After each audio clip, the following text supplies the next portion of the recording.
Welcome to Lorehammer, the 40K podcast, where in this episode we talk about Imotekh the Stormlord, the biggest, baddest Necron ruler of them all, in my opinion. That's probably already pissed some people off. But hey, welcome to the show. I'm Mark, and joining me, we got a big old panel of people here. Let's start with Jordan. Welcome. Hey, how's it going? Yeah, we're doing very good. We also got Gerald. Hello, this roster seems very stacked, and I feel a little underqualified this episode. Among the vaulted likes of Gerald. And we also, sneaking in from the new ranks, we got Nemo. Welcome. Can you see me now? That's a good intro, yes. He has revealed his face, as they all do. It doesn't take long before we're all whoring ourselves out on the OnlyFans, so go check that out. And now they need the neuralizer because they can see my face. Yeah, we live stream. Go check that out, but we'll get to that in a second. We got some housekeeping we'll just go through before we get into this episode of Imotekh the Stormlord and his dynasty. We have merchandise. Go to Redbubble. You can buy t-shirts. You can buy dice bags. You can buy all types of things. It's a pretty cool place, I suppose. Go check it out. Support the show. Did you know that we have a Discord?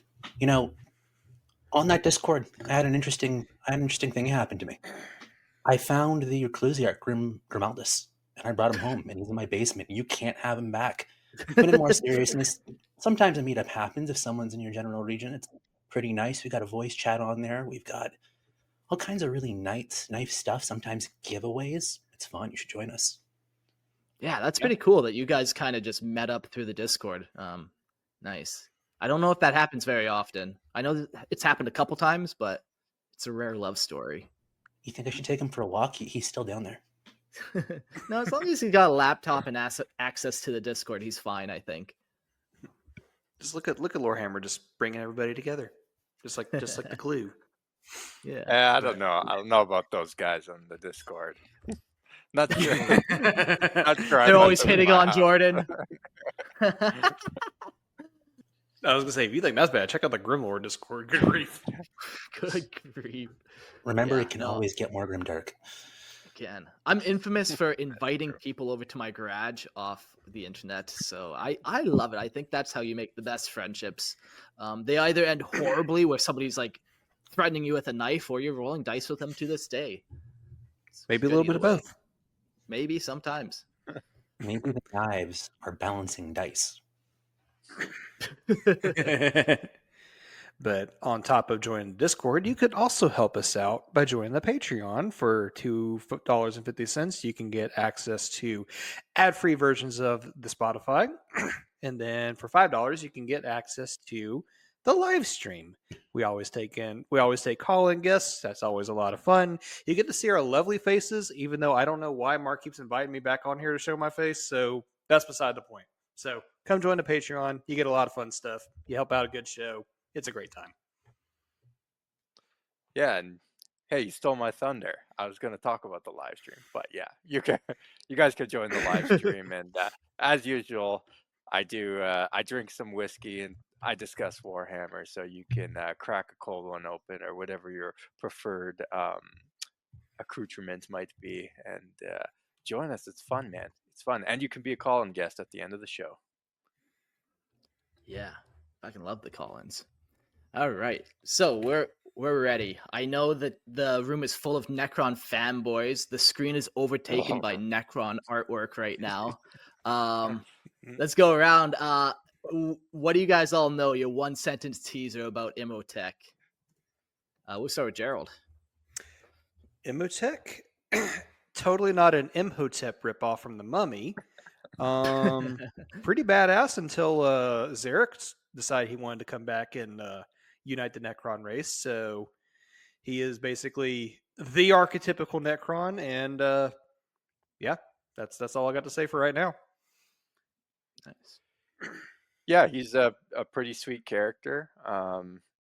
He gotten a couple tizzies with that one Black Templar guy. Can't remember his name, but yeah, he's Halberd. He takes pride in the Necron. I feel like he really believes the Necron should be the dominant people of the galaxy, and he takes that very seriously.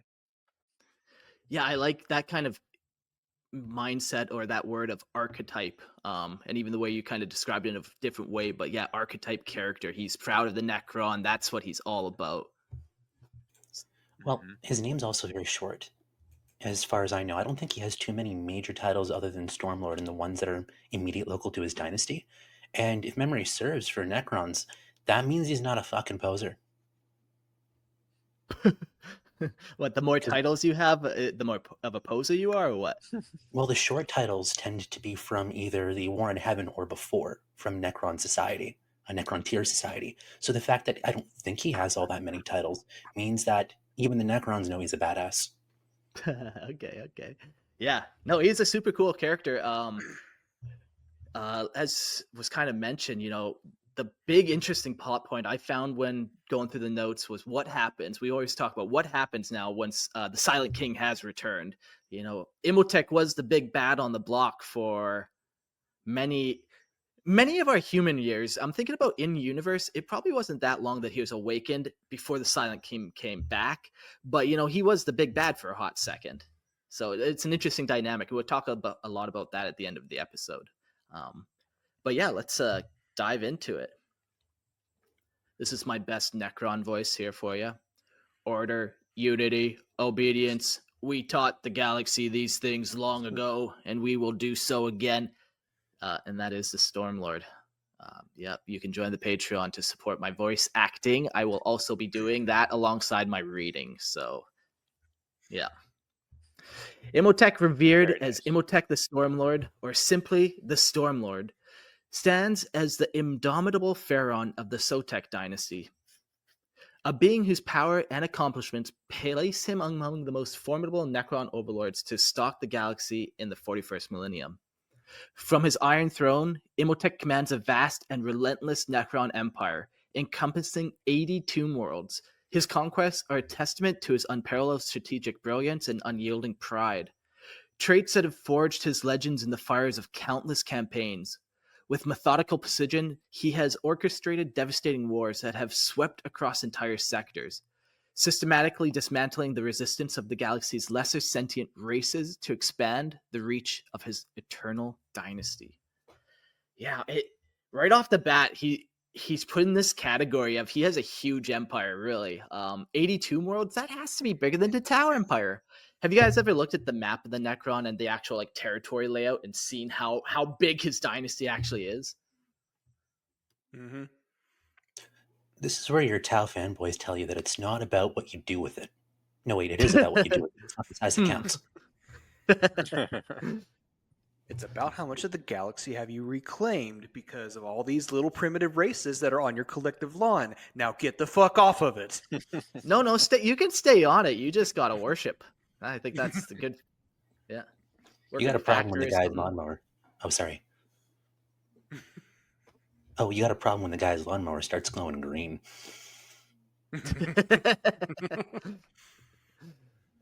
Cool. So let's get For into 16 his minutes. history of the guy.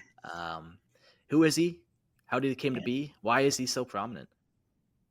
Oh, well, you can't really talk about the Necrons without them going old man, shaking their staff at you, telling them about where you came from, why you don't know how to fold laundry, but they do. Back in 61 my day, we used to fight real orcs, quarks. Yeah, Back in my day, they were tougher. no tougher. For 60 million standard years, Nemesis and Imotekh slumbered through the Great Sleep, only to awaken to a fractured and chaotic tomb world. Mandragora, the Sautekh Dynasty's crown world, had weathered the passage of eons, largely intact, but succumbed to the poison of unchecked ambition. During hibernation, the ruling Phaeron of Mandragora perished, leaving the dynasty leaderless. Once the immediate alien threats were subdued, the nobles turned on one another, each vying for the vacant throne. For a Terran decade, civil war raged across the crown world, neither side able to secure dominance. In their lust for power, the rival factions even halted the revivification of high-ranking nobles, fearing the awakening of more competitors. Had this turmoil persisted, Mandragora might have been reduced to ruins before Imotekh could ever rise. I got to already derail this literally second paragraph in because everything about that is absolutely nuts from like an internal Necron society thing. If any of you guys want to comment on that, Yeah, it's super cool. like uh, you don't just turn off the revival processes. You don't dethrone their nobility. It's kind of like their society is very stratified. There's not much mobility there. So the fact that, don't get me wrong, it's not that they won't fight each other, because it was one of the things that they had issues with as Necron tier, but maybe it's the absence of those command protocols that are really doing it. That's nuts to me. Yeah. They actually break into a civil war. Yeah. They usually have such like a. I mean, that's kind of the thing with the Necrons is like it's almost a mirror to the Imperium, where that like as busted as their technology is, like one of their biggest downfalls is like themselves because there's so much infighting, especially between other dynasties. Yeah, So like their court system's always trying to upplay each other. exactly. So like I definitely see this as like a mirror to the Imperium, since we're all seeing this from an Imperial perspective, but since it came before, it was kind of like they did it first. So Yeah, they seem like very, kind of status driven. And yeah, that's just like a motivation that drives a lot of them, which is, odd for artificial intelligence of some kind. But No, for more on that, it was fortune or it was cunning that intervened when one ambitious pretender sought to awaken the legendary general and secure his loyalty, believing that Imotech's strategic prowess in this massive internal civil war would guarantee victory. Yet, upon rising, Imotekh found himself enraged and disgusted by the lawless state of his realm. Recognizing that only swift and decisive action could salvage Mandragora, he refused allegiance to either side, instead assembling an army of his own, crushing the warring factions, and seizing the throne of Mandragora as its rightful Phaeron. Under his rule, infighting within the Sautekh Dynasty was declared an intolerable waste of resources and utterly forbidden. While this decree met resistance at first, Imotech's ruthlessness swiftly silenced dissent. Those who dared to defy his authority served as stark terminal examples of the futility of rebellion. Hey, look, it's Grim. How did you get in my basement? Yeah, Grim in the chat says, "Would you really call them AI though? They were human once. Well, they weren't really human either. But back to the basement with you now, I guess." Well, they're supposed to, the nobility at least, are supposed to have complex enough computers, cogitators, chips in their heads to at least simulate their personality. But it's like, it comes back to, like, to a certain degree, like Necron customs are hard coded into their minds. They're not really supposed to be able to color outside the lines because certain aspects of their programming are more hard coded than others. But I could be wrong about that. It makes me wonder how far that would go, because if they can go that far, it makes you wonder if you can restore their personalities, souls. Yeah, and that's even the Silent King's whole kind of concept is he's trying to get that to happen. So there definitely are even Necron who think that's possible. With Mandragora restored to unity, Imotekh turned his focus outward. His unmatched strategic genius led to a series of swift military victories against nearby worlds, solidifying his dominance and rendering his rule unassailable. Within the Sautekh Dynasty, only the renowned Nemesaur Zandrik of Kidrim could claim comparable fame. Yet Zandrik's unwavering loyalty and fractured mind ensured that he posed no threat to the Stormlord's reign. Through relentless determination and supreme mastery of technology, Imotekh forged an unshakable empire, transforming chaos into order and ensuring the Sautekh Dynasty would ascend under his immortal rule. And yeah, that how Zandrik's mind being a wild card was just as much of a wild card as which side he would take. Because it makes you wonder if they did too good of a job in the technology of copying those personalities over, or even though this nobility are supposed to have the better brain computers, you have a very flesh and blood style of chaotic everything. Not like chaotic, but like there's like Yeah. a certain roll of the dice with Necron. Yeah, like you could come past the other side and just be all scrambled up. Or not. I mean, that's also Um, not to say, too, is these guys have been asleep for 60 million years. Like, I can barely comprehend, like, a human lifespan of, like, 70 to 80 years, let alone just taking a 60 million year nap. And then Lord knows what you might find or wake up to on the other side. Yeah. We don't know either, like, how long were they awake for as Necron during the War in Heaven? You know, it's such like an ageless time that they could have been like that for millions of years. And it's kind of like, yeah, going back to the fighting of the court and whatever, like, that's a long time that, like, if you're at the bottom of that pile, you're on the bottom of that pile for a long time. That sucks. So it just creates that competition to try to rise. And yeah, very cool. Let's talk about some notable campaigns that Imotekh has served in. Oh, and I actually stepped away for like a half second to. Unfortunately, I don't have the 10th edition codex, but I do have the 9th edition codex on me, Oh, and nice. I pulled up the galaxy map. I don't know if the chat can see this, but I don't know. Your fancy Necron abominable intelligence is messing with it. Won't let you use it. It doesn't show the location.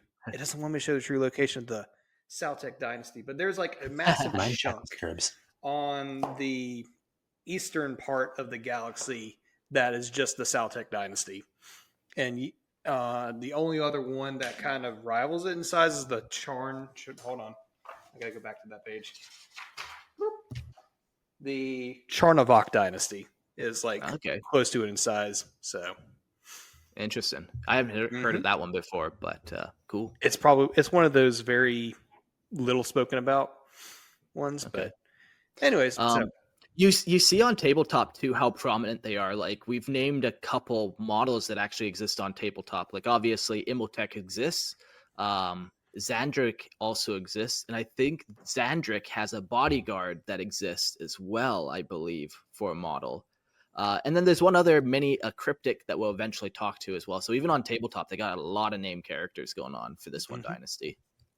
Unfortunately, if you go back to the GW website, unless they brought it back up, I don't think Xandric or his bodyguard, which is Oberon, Vargard Oberon showed up. I don't think they're showing up anymore.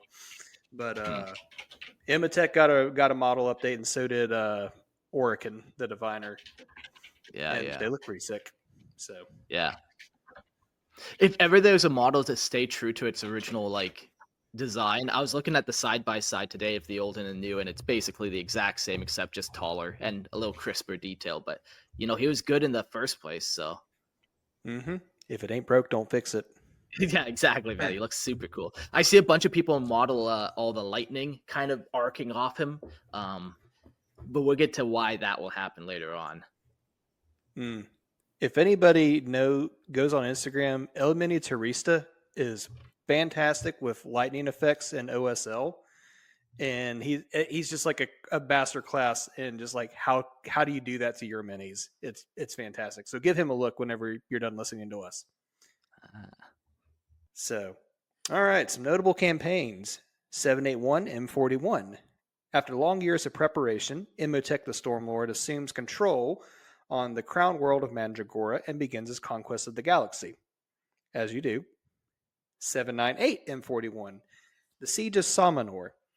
The Siege of Salmanor was a military campaign fought by the Azuriani of Craftworld Imotekh in 798 M41 against the Necrons of the newly emergent Sautekh Dynasty on the tomb world of Salmanor. The Sautekh Phaeron, Imotekh the Stormlord, played on the overconfidence of the Eldar Farseer Eldorath Starbane to lead the Eldar war host he commanded into a trap deep within the Necron stasis tomb on Salmanor that saw the entire Eldar force exterminated. Good job on Imotekh.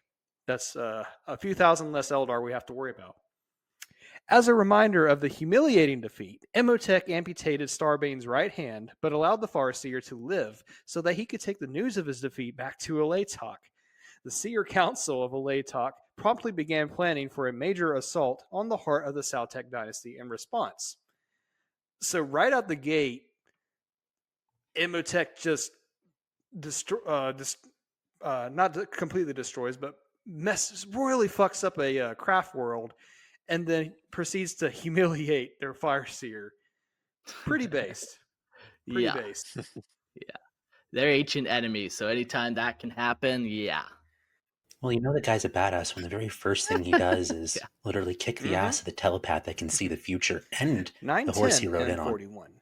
Imotech's campaigns are halted briefly by the Imperium's resolute defense of the Forge world Hypnoth.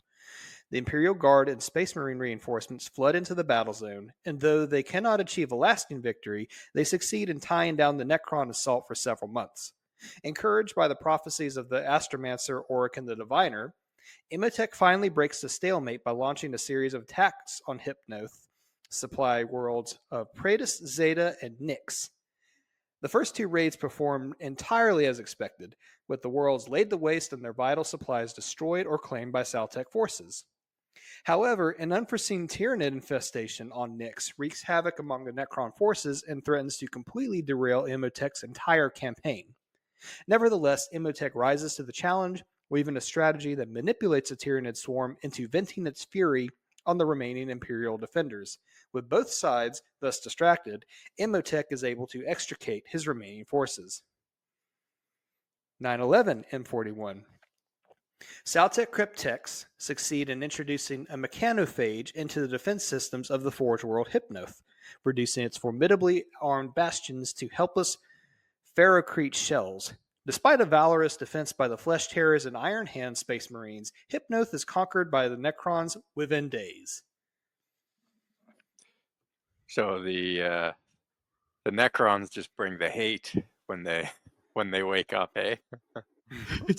Yeah, man. Wakes up, fucks up Craft World, fucks up Imperial World, does not elaborate, leaves. Yeah.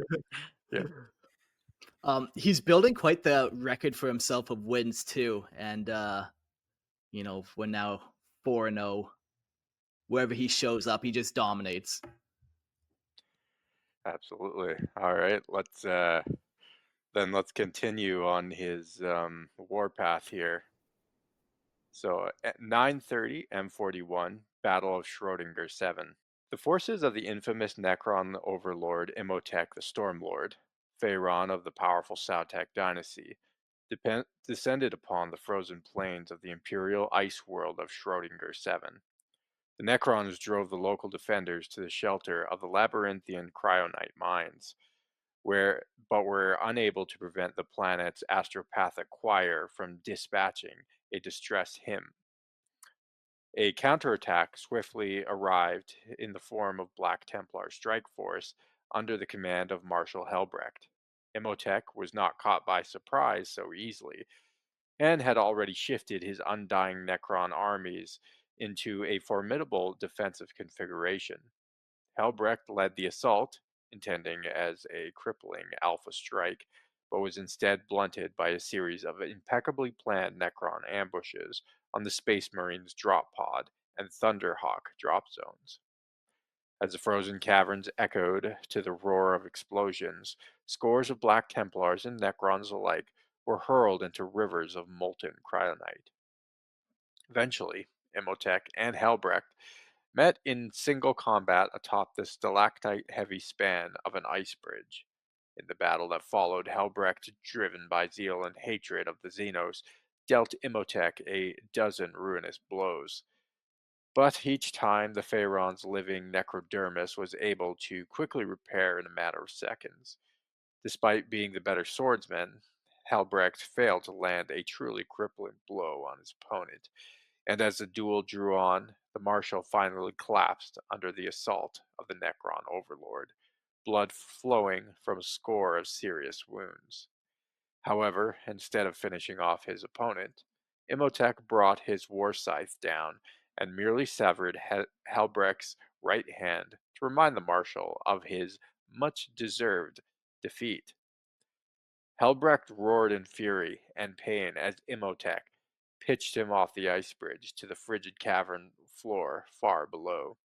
The surviving Black Templars quickly rallied to their fallen marshal's side and made a fighting retreat, leaving Schrodinger's Seven in the Storm Lord's hands. Following this humiliating defeat, Halbrek swore an oath of vengeance against the Necrons in general, and Imotekh in particular, vowing that the next time they meet, only one would leave the battlefield alive. It is kind of interesting, like he's really making sure that he doesn't just defeat his enemy, but like humiliates him and actually leaves him like alive. Yeah, it Just takes the hand. yeah, just so that everyone else can see his failure, you know. And that's just go ahead. Some people might do some journaling to remember something. Some people might give a gift. I like too no, how just take your hand and you know walk away with oftentimes it. they Something get for you to these remember me massive by. hero characters. Like Hellbridge is a massive hero character, and they fight each other, and then yeah, neither one walks away really truly messed up. But I like how they did this one. Like it wasn't they tactically retreated. There was more like it made sense to who Imotekh is. You know, he's trying to build his renown, and like yeah, he's also from the Necron courts and is honorable and kind of can respect that hierarchy. Yeah, he's not just like trying to win, he's trying to send a message, you know. Yeah, like if Helbrick was just a standard sword brethren from the Black Templar, he would have died. You know, it was because of Yeah. who Helbrich was as the chapter master that or the High Marshal, I mean, that he got to live. So very cool. But So, quick we'll question for you, Mark. chalk up another win for Helbrich. Oh, I mean yeah. I got a conspiracy. The Iron Hands didn't actually exist until Helbrecht made it onto the scene. And so all of them have that significant characteristic where each of them one by one tried to take on this major Necron character and then came back and then they became That Iron is Hands because all of them before were big craziest Ultramarines. You see, it's a conspiracy much I've better ever heard. characteristic I than approve this, any dude. example of courtesy. I know it's wrong, but I'm saying it. I approve. Don't get me wrong, I So, know quick it's question for wrong, Mark. but What would be a good hero hammer clash for you, other than this being an example of one that works pretty well? But I know the big complaint for a lot of people is just like big name heroes bump heads, but then nothing really happens because they can't die. Otherwise, you Yeah. won't be able to use them in a tournament anymore. So, what would be another good example for you of something of a situation that might work? I would start off by saying like the galaxy is just so big and like you can just make a character for them to fight. There's just no reason in the first place for big bads to ever fight each other in such a big galaxy. And then they find each other in the field battle, just whatever. But I think a good way to do it is like the classic kind of building falls on somebody and they kind of get abandoned. They have done that before, like with Gavriel Loken. Sure, maybe they think they killed him, but they didn't. Or I don't know. It just seems like one too many times with the Space Marines, we got that the two big characters fought, and then one gets mortally wounded, and then they cross the Rubicon. So that was the other thing. I didn't really read too much about Helbrich if he crossed the Rubicon right during this period, but I guess he wouldn't. Like he wasn't that messed up. Hard to say. Do you know? When did Helbrich cross the Rubicon? Google always knows everything, I'm sure. If none of us lore masters have the answer, Google does. Yeah. But I feel like that'd be really recent given how Primaris is. It's definitely like M41 proper. But and while we're waiting, it's worth mentioning that the imperial calendar that we use doesn't, if memory serve, operate by the same cycle of calendar we're used to. The years are longer because space travel takes a significantly longer time than travel just going around on one planet. So the years really do make a I'll just difference. make an interesting point. Angron versus Gazkul, and Angron can still come back. Yeah, and the Primarchs are nice, the demon ones, because you can banish them, and then they can, come back. That is a nice feature of them. All right, so shall we get into the fall of the inevitable conqueror? Marshal Halbrecht would get a chance at fulfilling his oath of vengeance after the events on Schrödinger 7, when his Crusade fleet detected Necron activity around the Sautekh Dynasty's core world of Davitas in 985 M41. Moving swiftly to intercept, Helbrecht rejoiced when their quarry was identified as the inevitable conqueror, Imotech's Cairn-class tomb ship and the Sautekh flagship. Moving in with all haste, the Black Templars' battle barge Sigismund managed to land a crippling broadside blow on the inevitable conqueror's propulsive array, stranding it in place. Intending to get his revenge on his opponent personally, Helbrecht ordered an immediate teleport and boarding torpedo assault upon the Necron tomb ship. Within minutes, the decks of the inevitable conqueror were swarming with vengeful Black Templar Astartes. Alas, Helbrecht would not even get the satisfaction of seeing his opponent. While Imotech's pride urged him to fight, logic won out, and the Stormlord teleported himself and many of his most valuable assets away from his flagship to his unengaged escort ships. The Necrons immediately accelerated away from the fighting and made their escape. Fuming with impotent rage, Helbrecht could only gain a meager measure of satisfaction from ensuring the total destruction of the inevitable conqueror by personally setting his foe's beloved flagship on a collision course with the closest star and blasting it to smithereens, those other Necron spacecraft too slow to flee. The frustrated Helbrecht reaffirmed his oath of vengeance, swearing once again that he would see Imotekh dead once and for all. Those Black Templars, with some familiarity and with the undying Necron's fear that their marshal has bitten off more than he can chew. While Helbrecht is certainly capable of besting the Necron Phaeron in single combat, preventing the undying mechanical fiend from teleporting to safety and destroying Imotekh outright may prove to be an impossible feat for a single chapter of Space Marines, no matter their zeal. Maybe if he tried 988 using like maybe if they tried blasting him with plasma instead of just chopping him with a power sword over and over. They need to bring in like That's not as satisfying though. they need that's tank not a black- support. That's not a Black Templar thing, you know it. Come on. Yeah, that's fair. Yeah, no, it has to beat him in a duel. That's the only way it counts.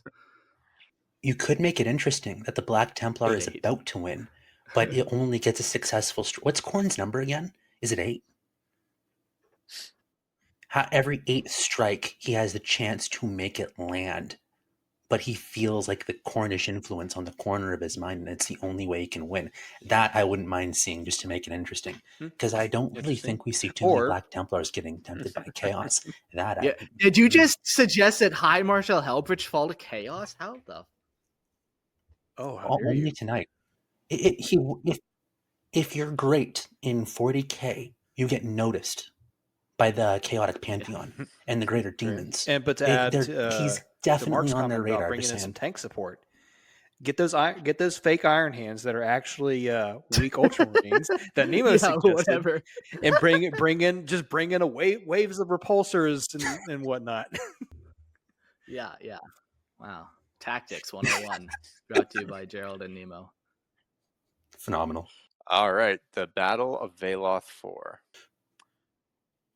Logan Grimnar, majestic atop his chariot, Stormrider, leads his great company in a charge that finally breaks the Necron's phalanxes of Imotekh the Stormlord on Veloth 4. Though a great victory over the Necrons, it is a hollow one for the Great Wolf, as the hunt that brought him to Veloth 4 was intended to locate Trazyn the Infinite to deliver retribution for an attack. I think maybe I didn't finish writing that little bit of the notes, to be honest with you. You know what? Sometimes that happens. We could take this away, though. He fights a couple big bads in the course of his history. He's not around very long. Like, his first kind of appearance was 781, and then that one was 988. So he's only been around for like 200 years. But he's fought a lot of big people, big name people like Logan Grimnar. That honestly kind of surprises me because he had enough autonomy as a Robo Boy to rebel in a way that he saw fit as soon as he woke up. The fact that we didn't see him until now either meant that he got out of his crypto sleep a couple times and was really Yeah, damn quiet yeah, about it, yeah. or we really didn't see him in the universe till now. We'll go to his ranks and titles. He does have a couple. And one I'm not sure if he still has. We'll figure that out when we read it, the Nemesaur title. But Imotekh the Stormlord, as the supreme leader of the Sautekh Dynasty, holds numerous ranks and titles that reflect his unmatched authority, strategic genius, and fearsome reputation. Chief among these is the title of Phaeron of the Sautekh Dynasty, a rank that places him at the pinnacle of power within the largest and most military dominant of all Necron dynasties. These ranks and titles are not merely ceremonial, they are a testament to the dominance as a ruler, strategist, and a symbol of the Necron's race relentless march towards reclaiming the galaxy. So his first title is the Stormlord. Imotekh is called the Stormlord due to his unparalleled mastery over warfare, strategy, and the destructive forces of nature he wields as a weapon of war. This title is both a testament to his tactical brilliance, and a reflection of the literal storms he commands to sow terror and chaos among his enemies. His ability to manipulate the battlefield extends beyond conventional means, making him a force of nature incarnate. Key reasons for this epithet include, pretty cool. Like we were kind of mentioning, he's always blasting off lightning and stuff. He's got some cool devices that can do this kind of stuff. Imotekh's campaigns are swift and decisive and overwhelming, mirroring the sudden, devastating impact of a storm. His military genius ensures his force strike with precision, leaving no chance for his enemies to regroup or retaliate. This relentless and calculated destruction evokes the imagery of a storm, sweeping across the battlefield, obliterating all in its path. Imotekh's armies often employ storm simulating technologies to dominate battlefields. Utilizing the technological prowess of the Necrons, Imotekh unleashes massive electrical storms that bombard his enemies with crackling lightning and disrupt their communications. These manufactured tempests are as destructive as they are demoralizing, ensuring total battlefield control. Like a storm on the horizon, Imotekh's approach is both inevitable and terrifying. His campaigns are marked by careful planning and relentless execution, ensuring his enemies are crushed under the sheer weight of his strategy. His ability to protect and counter his opponents' moves reinforces the perception that the resistance against him is futile, as fighting with the winds of a hurricane. Yeah, that's some fun imagery, and that's cool. It would be quite the storm, the combination of flashing lightning and like just the blinks along with the eerie glow of the Necron green of this dynasty. Oh yeah. Whenever I encounter Necrons in the lore, I try to get a read on their mental state to see if maybe I can parse out ahead of before it happens if they're going to follow the Destroyer virus, the Flayer virus, if maybe they're going to start showing any aberrations in their behavior that'll get them demoted or booted out of their dynasty or anything like that. And despite being Skelly Boy, this guy understands the flesh and blood incredibly well, despite no longer having any of his own. Like, he has that grip. He has that grip on psychological warfare, and you really got to understand fear yourself to know what's scary, and he does it well. Just imagine him using a little shard of the Nightbringer too. That'd be fun. Then you have the Death Grim Reaper kind of floating around in the lightning storm with glowing green energy.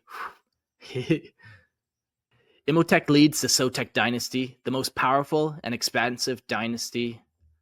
The Stormlord, the title reflects his rule over a dynasty whose armies are as unstoppable and awe-inspiring as the storms he conjures. His leadership embodies the cold, calculated power of the storm unleashed, cementing his place as one of the most feared and respected figures among the Necron. In essence, Imotekh's title, the Stormlord, is not merely honorific, it is a symbol of his relentless force, calculated destruction, and terrifying inevitability of his campaigns. Under his command, the storm is not just a metaphor, but a reality for those who dare stand in his way. Yeah, like he has a record of coming back and he just wins campaign after campaign. And even when he loses, the enemy's like Helbridge is like, well, I can't kill this guy anyways. Like, and then Imotekh just comes back and keeps winning and winning. There's just no stopping it. I like his. I like that mentality earlier of like, I want to go back and finish the job on this stupid ass space marine, but logic dictates I need to go back and help out my legions. So, okay, thanks, bye. Yeah. See ya. He doesn't need to pretend to be infinite. He's not a save scummer like Orican. He just turns up, kicks ass, and leaves. Like, how I can feel you like he not like wouldn't that? be like a good Phaeron if he just gave himself to every whim or hurt of his ego to, go after whoever offended him, Yeah. Yeah, you wouldn't last very long in the Necron court if you kind of had that mentality where, Yeah. everything's an offense. Well, the last time someone tried to rise up against him, or at least went against his wishes, he took over the entire damn court. That'll happen. It's impressive. Oh, since we're on the topic of Phaerons, Phaerons are normally especially powerful Necron overlords, often the ruler of entire Necron dynasties. They are the true rulers of the Necron species. A Necron dynasty can include vast numbers of tomb worlds, while a Necron overlord has risen to the rank of Phaeron. Let me redo that. A Necron dynasty can include vast numbers of tomb worlds, while the overlord, who has risen to the rank of Phaeron, rules over an entire sector of tomb worlds to command a court of lesser overlords to do their bidding. As such, certain, usually powerful or large dynasties that spread across more than one sector can have multiple Phaerons, who can be subordinate to a more powerful ruling Phaeron, as in the Sautekh Dynasty. Perhaps the most well-known and accomplished Phaeron in the 41st millennium is Imotekh the Stormlord, who rules over the 80 tomb worlds that comprise the empire of the Sautekh Dynasty. In truth, a Phaeron has such force of will that they can infuse their nearby minions with a portion of their own burning determination to restore the Necron race to rulership over the entire galaxy, creating an unstoppable core of resistance to any enemy. That's kind of interesting because that speaks to me of the idea of morale in flesh and blood armies. And here I am saying it for a third or fourth I feel like time. that's more like They're scaly boys. Why would they the minions have morale? are filled with a portion of their own burning or of his own burning determination. I feel like that's just like his will directs them. So if like his will wasn't so strong, they wouldn't be doing what they wouldn't be who they are, if they didn't have that will behind it. I see it kind of more of that way. Like without that directing robot, the robots aren't going nowhere. I think you mentioned it in a much older Lorehammer episode, Mark. Like if one dynasty overtakes another, it falls to the will of the Phaeron that takes over. That's where any warriors that get absorbed into the new dynasty, that's where they take on, like, I guess, all the features of the dynasty that has taken them over. Kind of like almost like a command protocol type of thing. Yeah, no, that's exactly it. Like some type of built-in command protocol. Maybe even the Silent King built that in when he was kind of doing all the protocols and stuff. It's kind of just a way for the Necron to still kind of have some semblance of independence or whatever. Like you could separate, get your command codes back for your people, and yeah. Because the one thing I have noticed is that when the Necrons act the most outside the mold of what you'd expect from an ancient robot is when they start to break the most, to miss flesh so much that you drape it over your shoulders, to like have so much contempt for everything living you start grafting new limbs, really, really nice limbs as far as the tabletop is concerned. But it's like, and then you have this, and it makes me wonder if that is a step towards stability or the viruses that plague them.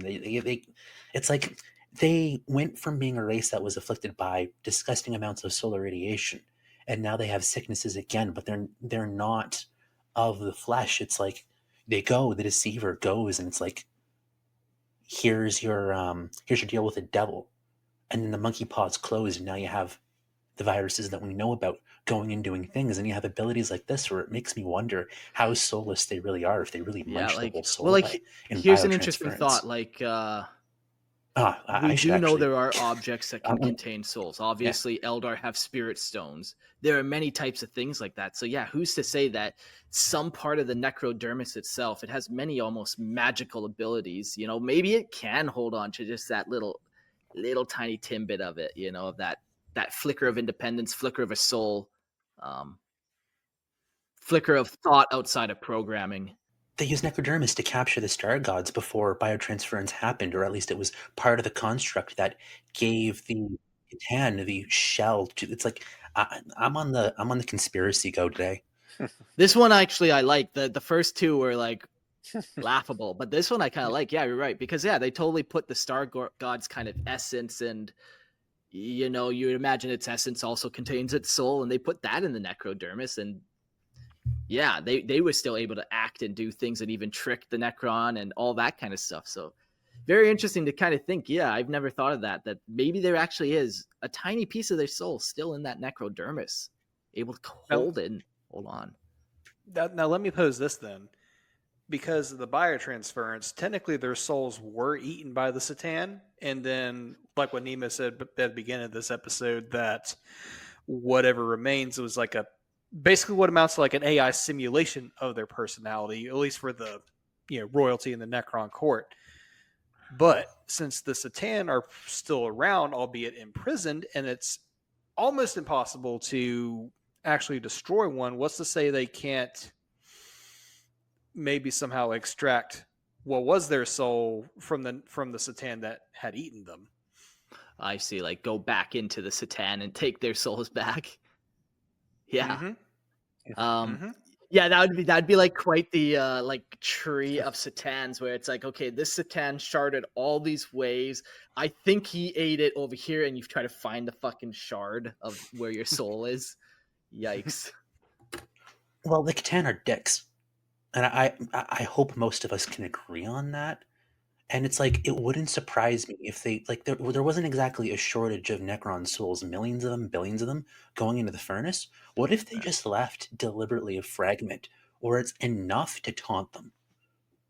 Yeah. Like, just full Ghost in the Shell. Well, like I almost even think, like, you know, we'll use a shitty analogy of drinking a can of pop, and you drink it back. The Satan are drinking those sweet Necron souls, and then they throw the can away, but there's still a couple drops left in that can that then becomes like, you know, the necrodermis or whatever, or it can be put in the necrodermis, I mean. But not the best analogy I've ever had, but yeah, that's a fun thought. Really, I do like that. Like, you know, I didn't think that the Silent King could kind of get the souls back, but now I'm kind of rethinking that whole thing. Like, where did their souls actually go? Because they're not like devoured like the warp, where this, like, do the Satan need energy in the same way? So were they devoured, or were they more like like something they just consumed and not destroyed?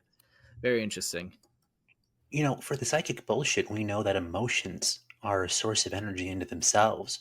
So if they deliberately kept the souls intact inside the Cantan's own being, so the souls were basically stored like the pages of a book, and they'd flip through the pages and pretty much re-experience those experiences while keeping them intact and just skimming off the revelry.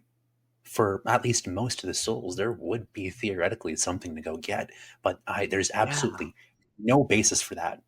Well, I listened to a podcast the other day about black holes, and they were talking about how black holes are one of the few things that they know of, probably the only thing they know of, that like actually destroys information. Like, even if you burn something, those molecules still exist. They just were transformed into energy that got released, or transformed into, like, you know, little. But if you gathered all that energy, if you had the technology like Necron do to gather all that energy, grab all the scraps and put it all back together, you could make whatever you burnt again. So, you know, you would maybe be able to, with Necron technology, bust open that Satan and free your soul somehow, unlock, like, okay, it consumed it here, turned it into energy. Like, you might be able to trace it back like a fucking line of Bitcoin or whatever. Oh, I should probably, unless you guys got a little extra throw in here, I should probably finish reading this section, eh? No, I like that. Yeah, carry on. Another thing to mention about, because we were talking about the Necron titles, there's also the title of Nemesaur, which is the higher ranking military title employed by them. It's comparable to the rank of admiral or general for the imperial equivalent. The title can be given to any member of the still self-aware Necron nobility by either the Phaeron or Phaerak, that's the female equivalent of the term Phaeron. One of them can bestow that rank of Nemesaur of General to anyone who just has their mind intact enough, or they can be more or less trusted to be a general. Because warriors, that emotional, creative, like a full true mind, Yeah. And there might also be more than one Nemesaur. That's one last note to give. Yeah. If you want to take it away, Gerald, or unless you guys got a comment. Yeah, yeah. Go for it, Gerald. Oh no, I didn't have anything. But yeah, that's kind of okay. I actually do have a comment. I lied. I'm a filthy liar. In the Wash your mouth out.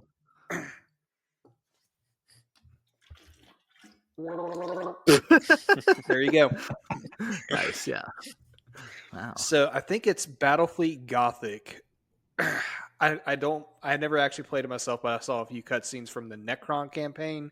I think one of the main things about it is like the Phaeron is sending his Nemesaur against another Nemesaur from his dynasty to basically have them fight against each other, so that way his rule isn't questioned or his rule is not in jeopardy, because all your main rivals, they're too busy fighting each other. So that's an interesting point with the an interesting point about there being multiple Nemesaurs that Nemo had made. Well, if they're not going to screw with each other, they're going to screw with the elves, or they're going to screw with the human that looks significant enough to get a rise out of it. So I see it. Yep. And so speaking of all these wacky politics and whatnot, Imotekh definitely has a personality. I think we can kind of agree on that.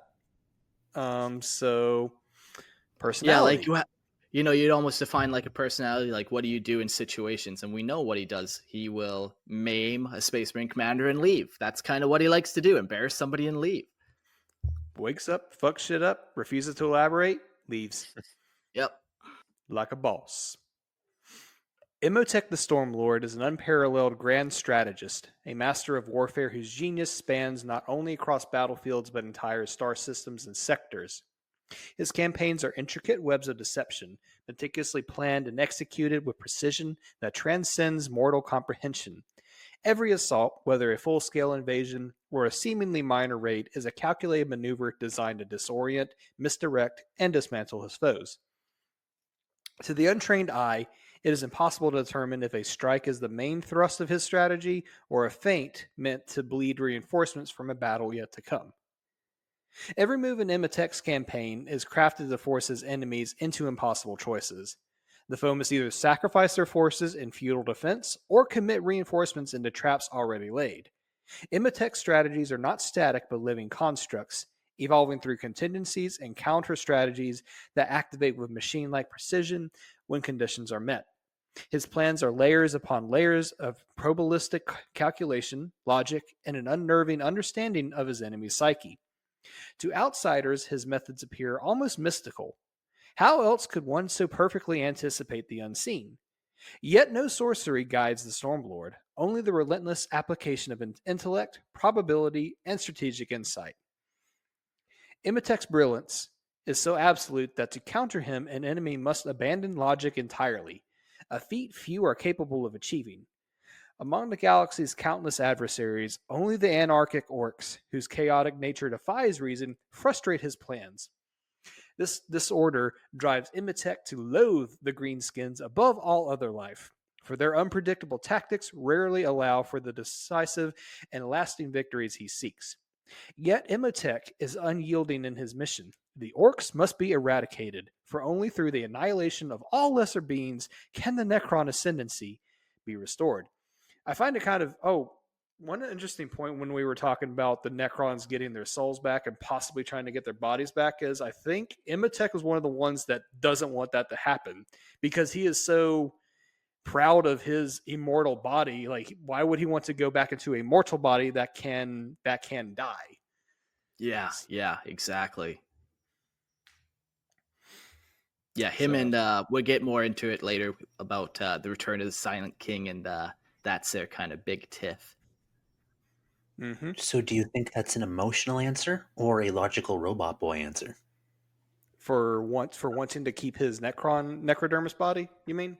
Yeah. Yeah, what's the emotion behind that? That's like it's not quite greed, but because that sounds like soul behavior. I mean, I'd say a very big point of pride for him too. Like, I'm in an immortal necrodermis body. Here's this space marine that, yeah, he might take a few hits on me, but here I am regenerating from it. Why would I want to make myself lesser? So I could see very much like pride coming from that. As Phaeron of the Sautekh Dynasty, Imotekh commands vast resources, with the armies of countless tomb worlds at his disposal. Yet he understands that sheer military force alone cannot conquer the galaxy. Terror is a weapon as vital as his legions. His armies march under storm-darkened skies. Emerald lightning crackles across the heavens, obliterating all in its path. Those who survive the Maelstrom's fury emerge broken and demoralized, their panicked accounts spreading fear among their comrades. Some escapees are marked with blood-swarmed nanoscarabs, their tainted scent attracting ravenous flayed ones to sow further carnage. Despite his clinical precision and unyielding logic, Imotekh harbors a prideful need to display superiority over his rivals. High-ranking enemy commanders are often spared defeat only to live with the shame of their failure, marked by mutilation such as the loss of a limb. This hubris allows his enemies to study his methods, and among them, none have pursued him with as much determination as High Marshal Helbricht of the Black Templars. Though Helbricht has come close to victory, Imotekh remains undefeated, his domain expanding with every campaign. Now, one thing about that, is that totally illogical though? Like, as just a tactic to like leave some of your enemies alive, to forewarn future enemies of what you're capable of, or even to just strike fear, like as a psyop. For anyone except for this truly immortal being, yeah, probably. But for he's ageless, he's got the regenerating body, there's literally nothing you can do to destroy him. Yeah, then you want people to know that you are like that. Yeah, but then again, it's like that's a lot of thoroughness, leaving absolutely no survivors when you got a fight happening in the 41st millennium. Ship crews are absolutely massive. The ships themselves are so many kilometers long. When you have an Imperial force go out there, how often are you really going to see Astartes operating solo without any mortals following them? Let's say an Imperial army presence, and then they have a navy following them, and then they have a supply train. It's like, that's a lot of individual people. And don't get me wrong, I'm not saying I don't have the technology. I'm not saying that they aren't patient. The Necrons are definitely patient enough to do whatever they like, but at what point would the immortal robot just sort of shrug and get on with its day? It just kind of makes me think of that quote from Pirates of the Caribbean. No survivors. Well, where do the stories come from then? Yeah, I mean, it also would like just lead to his own legend across the galaxy too, just to leave some survivors. But anyways, should I do my attempt at a Necron voice there, Mark? Let's see how Yeah, mine, I think let's see. see how mine compares to yours. Okay. The panel will judge you harshly, I'm sure, and me for that matter, but we'll get to it. If it's good enough, I'll make a conspiracy theory over your voice. Maybe I can add some. You have ruled this galaxy for 10,000 of your years. Wait, do I need my microphone in it? Oh, yeah, that's better. That's the spot. Yeah. And yet you have so little to account to show for your efforts. Such failure must be as depressing to bear as it is shameful to behold. I don't know if it's supposed to be more menacing or more robot, but anyways, that's Imotekh, a quote from Imotekh Stormlord. Yeah, that was The- not edited in post. That was Jordan just fucking around with the microphone. I've never seen such a feat before. Yeah, and if you subscribe, you can be with us hanging out live while all this nonsense happens. Yeah, I give that a Yeah, 10 well, out of 10, honestly, for the sporadicness of it. Yeah, fuck yeah. Okay. Yeah, I didn't really know where to go with it, but thanks. Okay. This prideful streak stands in stark contrast to his otherwise detached, analytical demeanor. Perhaps it is the result of stasis-induced engramic degradation. But whether Imotekh is a strategic genius driven by a warrior's ego or a warrior whose genius is an accident of fate is irrelevant. What matters is the relentless expansion of his empire, a testament to his immortality and ambition. In a mere 2 centuries, Imotekh has brought 80 tomb worlds under his iron command, while countless alien-held planets pay tribute to the Sautekh Dynasty. The number of civilizations he has obliterated is beyond measure. Though his realm is but a shadow of the Necron's ancient glory, it is a formidable achievement in the modern age, and one that has drawn the gaze of powerful rivals. On Macraig, chapter master Marnius Calgar monitors the northern borders of Ultramar, where reports of Necron incursions grow more frequent. The Farseers of Lyandon have foreseen a peril as grave as the Tyranid menace that once threatened their craft world. Even the Tau Empire, ever opportunistic, whisper of a dark power rising.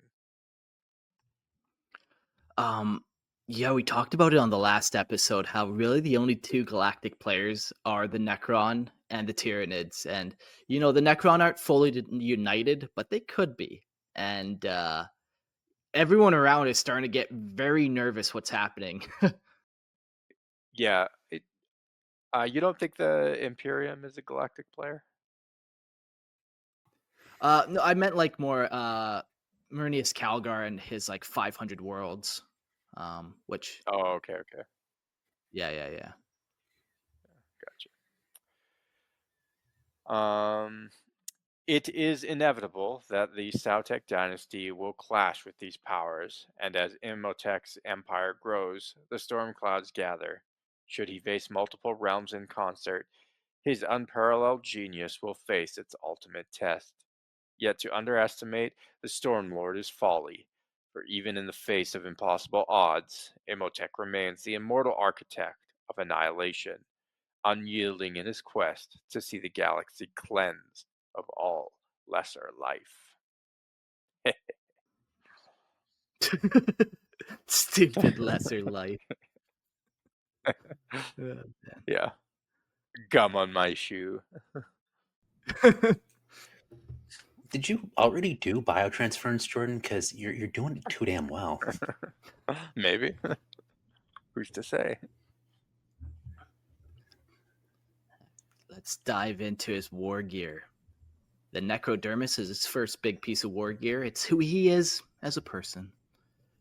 The Necrodermis, Imotekh the Stormlord's form, is forged from the imperishable living metal known as Necrodermis, a material that embodies the essence of Necron immortality. His Necrodermis surpasses even the remarkable standards of his kind, crafted with unrivaled precision and adorned with the symbols of the supreme station.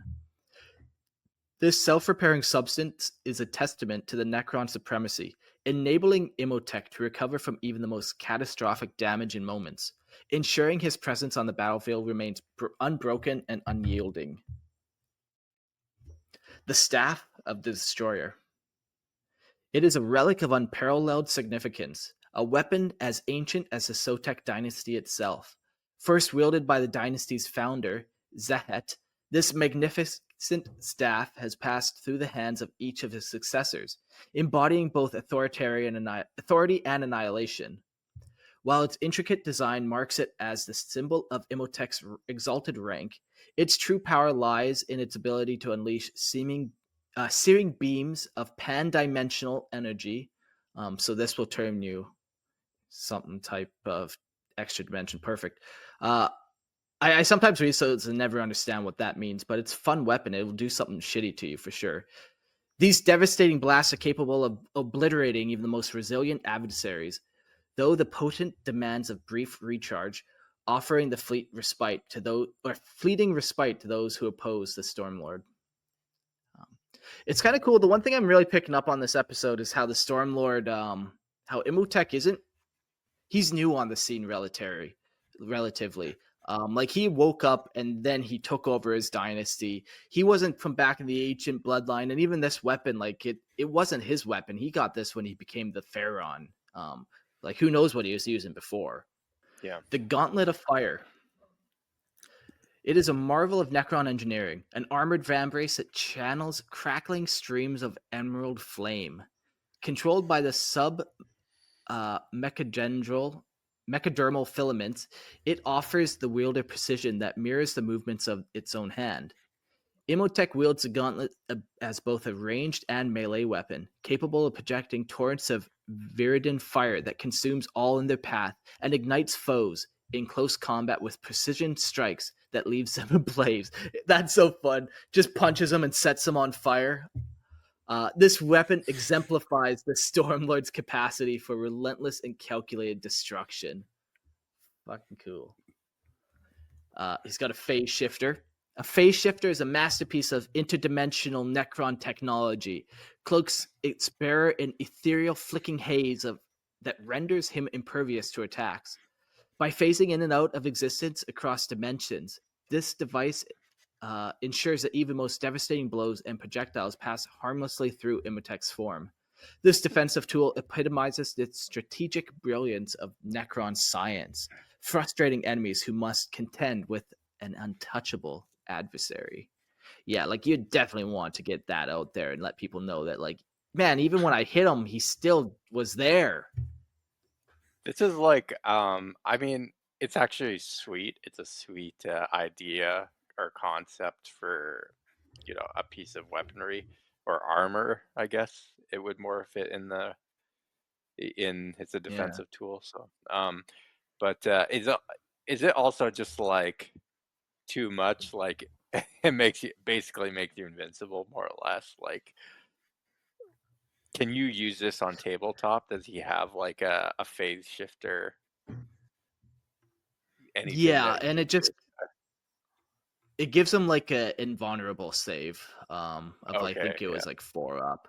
So like, I get what you're saying where like, sometimes Necron tech is just so powerful, and you get that same vibe when you read the Tyrannid lore.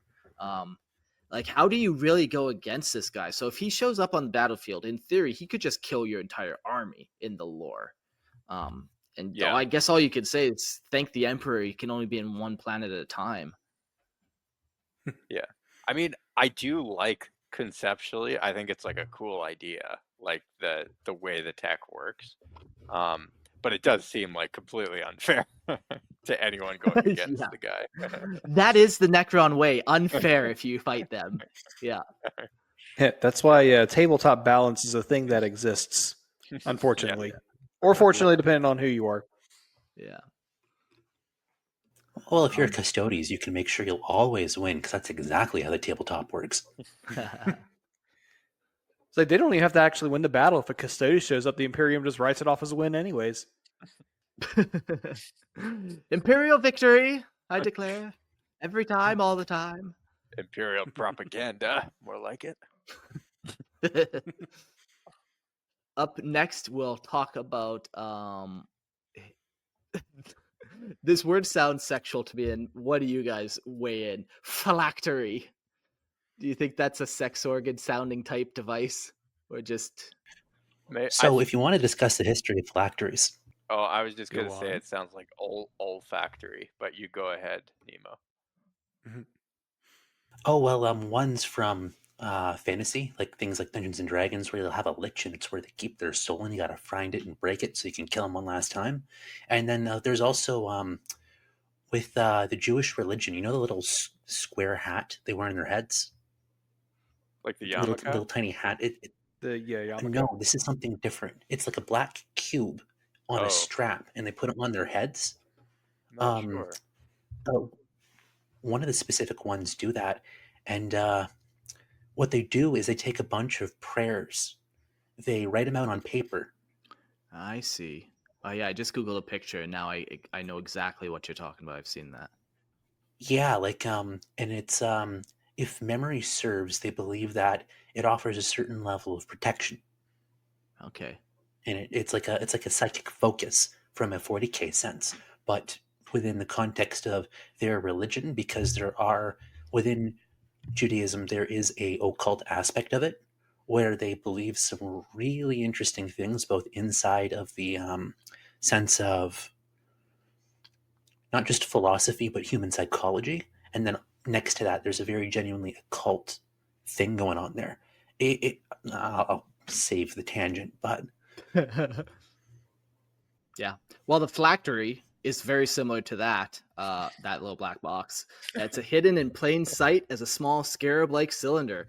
The phylactery is a cornerstone of Necron resilience. This unassuming artifact houses legions of nanoscarabs, dormant until commanded or triggered by severe damage. Upon activation, these microscopic constructs swarm over Imotech's necrodermis, tirelessly mending even the most grievous wounds. The phylactery synergizes with the Necron ability to self-repair, ensuring that Stormlord can endure the triumph in even the direst of circumstances. And yeah, this is just another thing. It's like, okay, their necrodermis already heals, and then he's got this thing, and then he phase shifts out. Like, it's just unstoppable. This is also a pretty good callback to the Tomb Kings from Warhammer Fantasy, which, if you know anything about Warhammer Fantasy, check out the Grimble podcast. But the Necrons are basically Tomb Kings in space because of the whole skeleton undead theme, and with the I guess the more recent now it's called Old World lore that came out. Most of the undead legions are kind of held together by a lich, who also has this sort of phylactery thing, which is a very popular device used in fantasy, like what Nemo mentioned. Cool. I like that one. It's not just like a made up word. Like, it sounds like a fucking made up word, but very cool. Up next, he has the Sempiternal Weave. The Sempiternal Weave represents the pinnacle of Necron augmentation, reserved for the highest echelons of the hierarchy. This intricate lattice of phase-hardened amethyte and adamantium interlaces Imotech's necrodermis, reinforcing it to withstand assaults that would obliterate lesser beings. With the durability rivaling the fabled Terminator armor of the Adeptus Astartes, the Septimial Weave further solidifies Imotech's position as the nigh invincible force on the battlefield.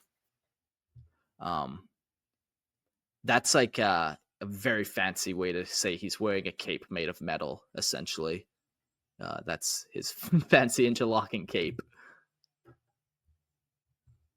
The Blood Swarm Nanoscarabs. Among the deadliest of Imotech's tools, the Blood Swarm Nanoscarabs embody a perfect union of Necron ingenuity and strategic malice. These miniature canoptic scarabs swarm forth like mechanical tide, probing enemy armor and for weaknesses before consuming it with ferocious efficiency. Once the armor is compromised, the nanoscarabs burrow into the exposed flesh beneath, leaving their victims defenseless and writhing. Yet their work does not end there. These mechanical devourers spill blood in such quantities that the scent draws packs of flayed ones, who descend upon the battlefield to eliminate any remaining opposition. The Blood Swarm serves as both a weapon and terror and a harbinger of the Stormlord's inevitable victory. What a crazy little device he has. Like, he can even command the uncommandable flayed ones to some degree. You know, once they arrive on the battlefield, who knows what's going to happen then, but at least he can get them there. I like how in lore the flayed ones and like other outcast outcasts are kind of treated as like something to be kind of sloughed away from, like the main part of the dynasty. But it seems like Imotekh doesn't have that many compunctions about you at least using them, which Yeah. I don't know. But I given get he what is you're that, saying. Yeah, they kind of push him aside, Yeah. like it's kind of that pride thing where it's like that's the worst part of Necron. Other than for that, they're perfect, man. But those are like their the flaws in the code. Mhm. Rings the dinner bell with his scarabs for the flayed ones. Shit. Yeah. Yeah, it is an interesting device. I wonder, like, behind the scenes, why they chose to give him that kind of this very specific thing. I want, like, the flayed ones are actually a unit on tabletop. I just wonder if they were trying to do some synergistic thing. When reading the lore, I didn't really get why he had them, but it always struck me as odd that he kind of has this device. Or maybe it's just a cool relic that he has, and that's just all there is to it, Well, Trazen likes his mind shackle scarabs, so it could just be like an Imotekh specific thing, like what you just mentioned. Yeah, just because he likes it. Because why not? Mhm. Sure. Oh, all right. It's my turn. Wait, hold on. Sorry, Oh. Nemo, before you go on. Okay. Let me add one more picture here to the terror picture that we've already created. So, it's pitch black outside because I blew up your sun or whatever fucking nonsense. And all you see is the glowing green and the lightning strikes going. And the battlefield is just basically crackling fires, but quiet. There's the odd screaming soldier. And all you hear is the mechanical rustling of flayed runs crunching on bones. Yeah, that adds to the terror element for sure. So maybe it's just another component of that terror where it's like now there's these fucking robot zombies consuming us and like, ooh. Yeah, this guy understands psychological warfare fantastically well. He's got the storms, he's got the absolute lined up, almost British redcoat style phalanxes of immortal, slow, marching warriors blasting away with green beams that eat everything it touches. One falls, it vanishes, immediately replaced. It's like, I wouldn't want to fight him. Yeah. No, I think if I ran into him, I would say, yo, I'm a great licker. I'll keep your feet polished. You can even put your feet up on me when I'm not polishing. Fantastic thing there, Mark. I'm useful, Imotekh. I'm useful. Every edition or so, I think Black Library comes out with like a start reading anthology collection to kind of get people into it. So I didn't come into the hobby until like 4 or 5 years ago, like right when 9th edition was really going. So like my very first book was one of those anthologies, and the first major part of it was a novella called Nexus, and it was Ultramarines versus Necron because that was the thing in 9th edition. But the way that they describe how the flayed ones are basically infiltrating a freaking guardsman bunker and then just picking off all the individual guardsmen, and then like it's basically like going through a dark hallway and you're flashing a light and then you just happen to see this zombie skeleton, metal zombie skeleton, just eating at your fallen comrades. It's just Oh my goodness, yeah. Mm-hmm. Just and they yeah. And they didn't name any specific Necron characters, but the way to describe the green glow and everything, that was very much Sautekh Dynasty. Cool. Yeah, horrifying, man. Why are you eating? You're a robot. It just adds to it all. Why? He's already dead. Yeah. Yeah, it's just to fuck with you. Is it Necron voice time? Yeah, okay, think it's let's see Necron. your best Necron. Let's hear yours, yeah.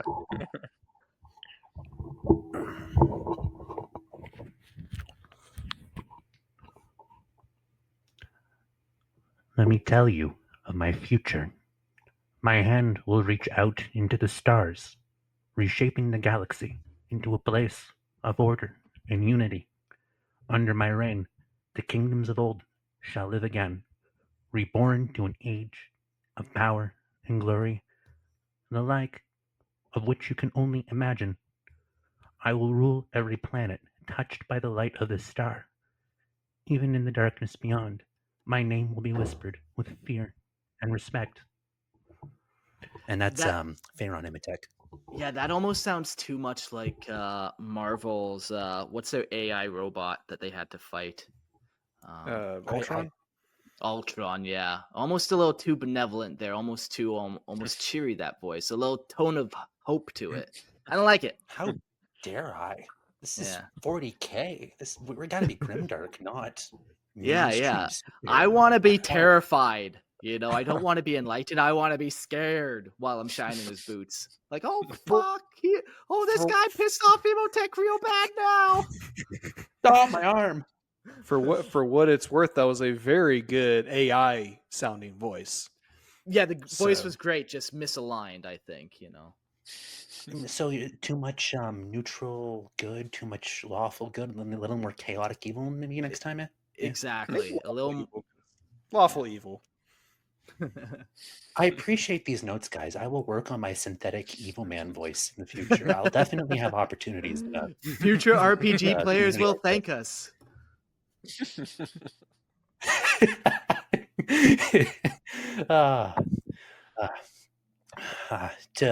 Speaking of robots that don't really care if your flesh is melting because they're probably the ones making it happen, let's describe the Sautekh Dynasty. They're an indomitable force of 82 worlds, commanded from its crown world of Mandragora, situated on the eastern fringe. Before the ancient biotransference that forever transformed the Necron tier into the undying Necrons, the Sautekh Dynasty ranked as the third most powerful among its galactic dynasties. Through providence or meticulous design, many of its tomb worlds endured the eons of the Great Sleep unscathed, yet Mandragora itself descended into anarchy, its slumbering Phaeron reduced to a decayed shadow of authority. In their desperation, one such claimant awakened the legendary Necron Imotekh, seeking an advantage. But instead of serving his would-be master, Imotekh seized control of the Sautekh Dynasty, uniting its fractured domains and forging a relentless campaign of galactic conquest. Man, that's quite the story, really, man. Like, this was only the third most powerful dynasty, and then, it wasn't like he took the worst dynasty and made it the best, but still, to shift the ranking of Necron dynasties that much from third to first, yeah, Imotekh really has something going on. Like, what made him so special after the biotransference? Like, yeah, he was just a Nemesis, so I guess you kind of keep your best tactical general. So then that's a pretty good conqueror, I suppose. But yeah, very cool. But Nemesis aren't rare. They're not like what. There's something loose in this guy's brain. Don't get me wrong. I'm here for it. Yeah. But just everything he touches. But like in terms of the story, though, like even like we haven't referenced ancient Egypt yet, but let's reference ancient Egypt. We got close. We referenced Tomb Kings, but yeah, let's go to Egypt.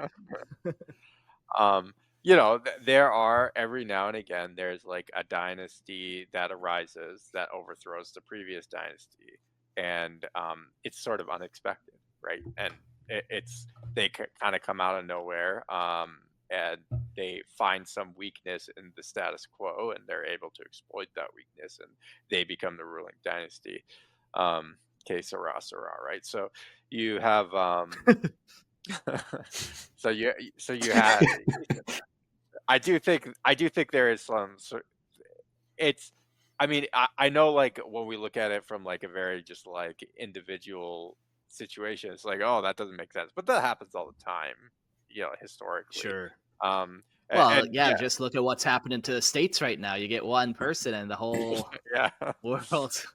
You get God Emperor Trump. We're gonna make the Necron Dynasty great again. We have the best technology. We have the best necrodermis. Yeah. Absolutely stunning. He's gonna build a wall, and he's gonna make the orcs pay for it. I'm gonna build a wall for our dynasty. It's gonna be so big, it's gonna cut off the Tyranids from entering our galaxy. They come here and they wreck our galaxy. They consume our resources. We have the hive ships. They're the worst hive ships. He's a little hive ship man. He comes, We can't even have any astropath for communications. He's the worst. It's the worst. Little hive ship man. No hardship, man. Yeah. Now that is the best fucking Imotekh voice we've done yet. I think that one wins it. All the other quotes are fucked. That one wins. Gosh. What were we doing? I think You're we reading. You're talking Yeah, about the we're- Sautekh Dynasty. Bunch of great, lovely people trying to make the Necrons great again. Come on now, Yeah. get with the picture, get with the program. They were sleeping for a long time, but now it's time for them to rise up and become great again. All of our boys, they're still sleeping. They're like Sleepy Joe. They won't wake up. They won't get up. We gotta get them to start doing something. Sleepy It's our Silent galaxy. King. He wants to turn you soft and weak. Oh, it's me. Sorry, my bad. I forgot it was even mine. All right. That's how good that voice was. It just completely rattled your whole world. I love Yeah, it's like I'm kind of sitting here. I'm we- stunned. I'm we dazed. have to I'm reset, confused, like- kind of wanting more. it. You came here for the derailment. Are you not entertained, dear listeners? Now the Sautekh Dynasty stands as a resurgent power, an unyielding menace on the Imperium's eastern borders. To the Imperium's beleaguered scholars and commanders, the Sautekh is synonymous with the Necron race itself, a misconception born of the dynasty's supremacy. Many wrongly believe that the other Necron dynasties are mere splinters of the Sautek's inexorable might. The nobility of the Sautekh Dynasty. That's a good comment. That's a good comment. The Looper Call says, I think his name is now Imo Trump. Yeah. Oh, yeah. Damn it. And we're back to it. You're going to make Limo lose his reading. Stop. Don't make him laugh. I just need to do some biotransference. I'll try turning myself off and back on again. Well, we'll get there. We'll get there. The nobility of the Sautekh Dynasty is renowned for its aggressive ambition and unrelenting drive to reclaim the ancient glory of the Necron race. Worlds beyond the reach of humanity often fall under their dominion, their populations subjugated and enslaved to fuel the dynasty's relentless advance. Yet, even their fellow Necron dynasties are not spared. Those who refuse to submit are met with calculated warfare, where respect and honor are offered in battle, but only after defeat. Interesting. Cool. Yeah. It's cool how he has like this martial code, that he kind of falls to, even though he has no reason to have any code that he needs to follow, being one of the most powerful people in the galaxy, but he still has this like his own sense of right and wrong, I suppose, for sure.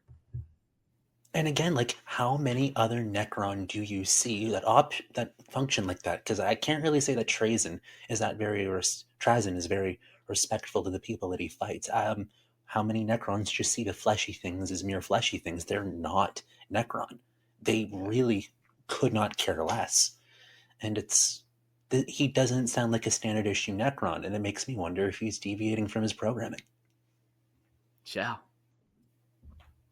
Well, or maybe this, like, he's in a position in his dynasty that he was never meant for. So maybe that kind of affects how he's able to really, or why he's kind of such a different mentality than the Phaeron, because he's not supposed to be the Phaeron. But if he's really a synthetic robo boy, how does he have the freedom of function to just kind of like not be a robo boy? It sounds like soul. It's not soulless behavior. He's going to have a conversation with Necron HR and be reminded that he doesn't have a soul. Poor guy. That's the funny thing about 40K, though, is we always talk about these situations where, yeah, that rarely happens. Necrons are 98% just soulless robot. Yeah. Soulless Skellboys, quoth Purge, who very much prefers Oldcron from earlier in the chat. But yeah, this is one of those exceptions that we always hear so much about. So at least that's the way I'm reading into it. I would love to hear more on Purge, on why he likes Oldcrons more. That'd be fun. So definitely call in at the end and maybe we'll chat more. But I Yes, do have do a it. few of his, a couple of his comments to. Oh, okay, yeah, if you have them. Let me see here. Hold on. Let me go find the start of it. Personally, that part turns me off from the Necrons, the intrigue of a political court. Then he says, "Yeah, but it's nice for them to have. It's nice for them to have death, but just don't know if adding the political intrigue was a good way for that. In my honest opinion, it makes it seem too human almost, and that's kind of where it goes from there." So, Sure. Interesting. It makes me wonder if Purge would prefer it if we had like a show don't tell of the exact same mechanic where you were never told that they have a political court, but from reading Necron fluff, you could almost completely infer that they have one in the background, and that every so often when they're at their best, it's that one nemesis or that one general that's really kicking ass. But when things get weird, it's when the committee kicks in. Would you, Purge, would you perhaps prefer that? Yeah. Yeah, I think he should call in at the end for sure. Make his case. Live in 3D. Because once a rival dynasty is broken, its assimilation into the Sautek's iron hierarchy is swift and merciless. Guided by the strategic brilliance of Imotekh the Stormlord, the Sautekh Dynasty marches ever forward, a timeless and relentless force intent on restoring the Necrons to their rightful place as ruler of the stars.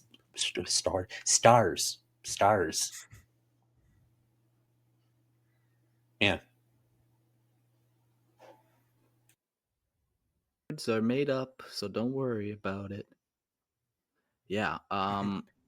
Cool. So the dynasty has quite a few worlds, as mentioned. There's 80 of them. There are some that have a little bit of information that kind of really expanded to the dynasty, added a little flavor to it or Imotekh. And then there's a lot that we had the name of, but no real information on. So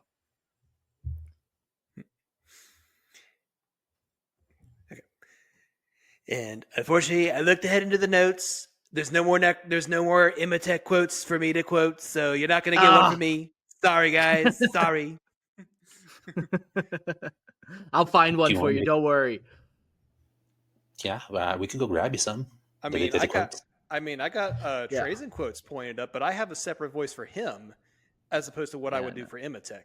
But No, I think anyways. now that we all know his voice, we need to all do quotes again at the end of the episode to really determine. We'll Trying to get there make noise later. in spaghetti. Fair enough. So let's talk about the known worlds of the Sautekh Dynasty and how you can make the Sautekh Dynasty great again. That was That so almost good. I am got so oddly sorry. sexual at the end.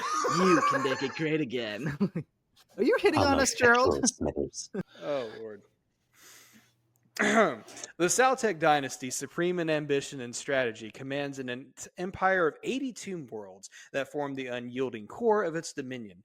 Each tomb world is a monument to Necron mastery, bristling with ancient technology and legions of tireless warriors. At the heart of this empire lies Mandragora, the crown world, a dark jewel on the eastern fringe that serves as a nexus of the dynasty's power. These tomb worlds, scattered across the void, awaken one by one under the cold directive of galactic conquest, their resources and armies marshaled with precision to expand the dynasty's reach. The Sautekh tomb worlds stand as a grim testament to the Necrons' eternal vigilance, their hierarchies operating with a relentless efficiency under the iron will of Nemesis Imotekh the Stormlord. Together they form an unassailable foundation for the dynasty's goal of reclaiming supremacy over the stars. Necron supremacy for the win. Mandragora. When the war in heaven concluded, Mandragora's stasis crypts were filled with the finest Necron warriors preserved in a state of unyielding readiness. For eons the world slumbered, a forgotten monument to an ancient past. But with the re-awakening of the Necron race, the Mandragora has risen once more, becoming a central hub of Necron activity and strategic command.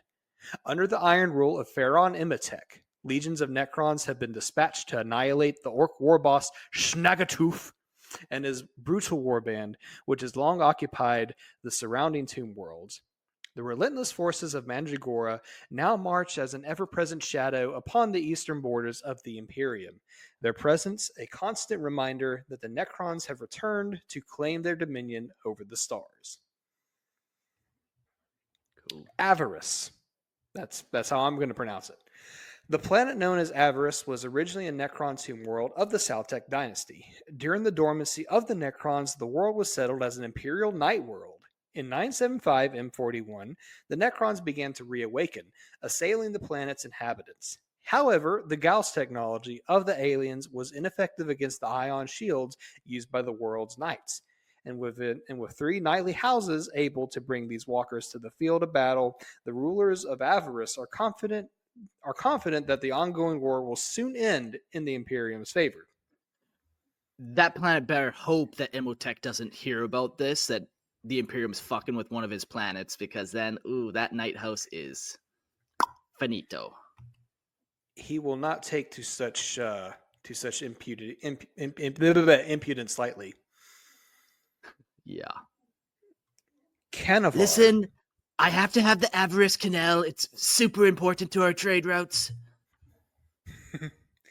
And I will rename it the Sautekh Canal. Thank you. Jeez. After we annex it, we're going to annex it. We're going to buy it for a very good deal. Thank you. Reanimation protocols, they're not working as they used to. We need to have new reanimation protocols. We need a healthier Necron. They're going to be bigger, like the Necron better. here again.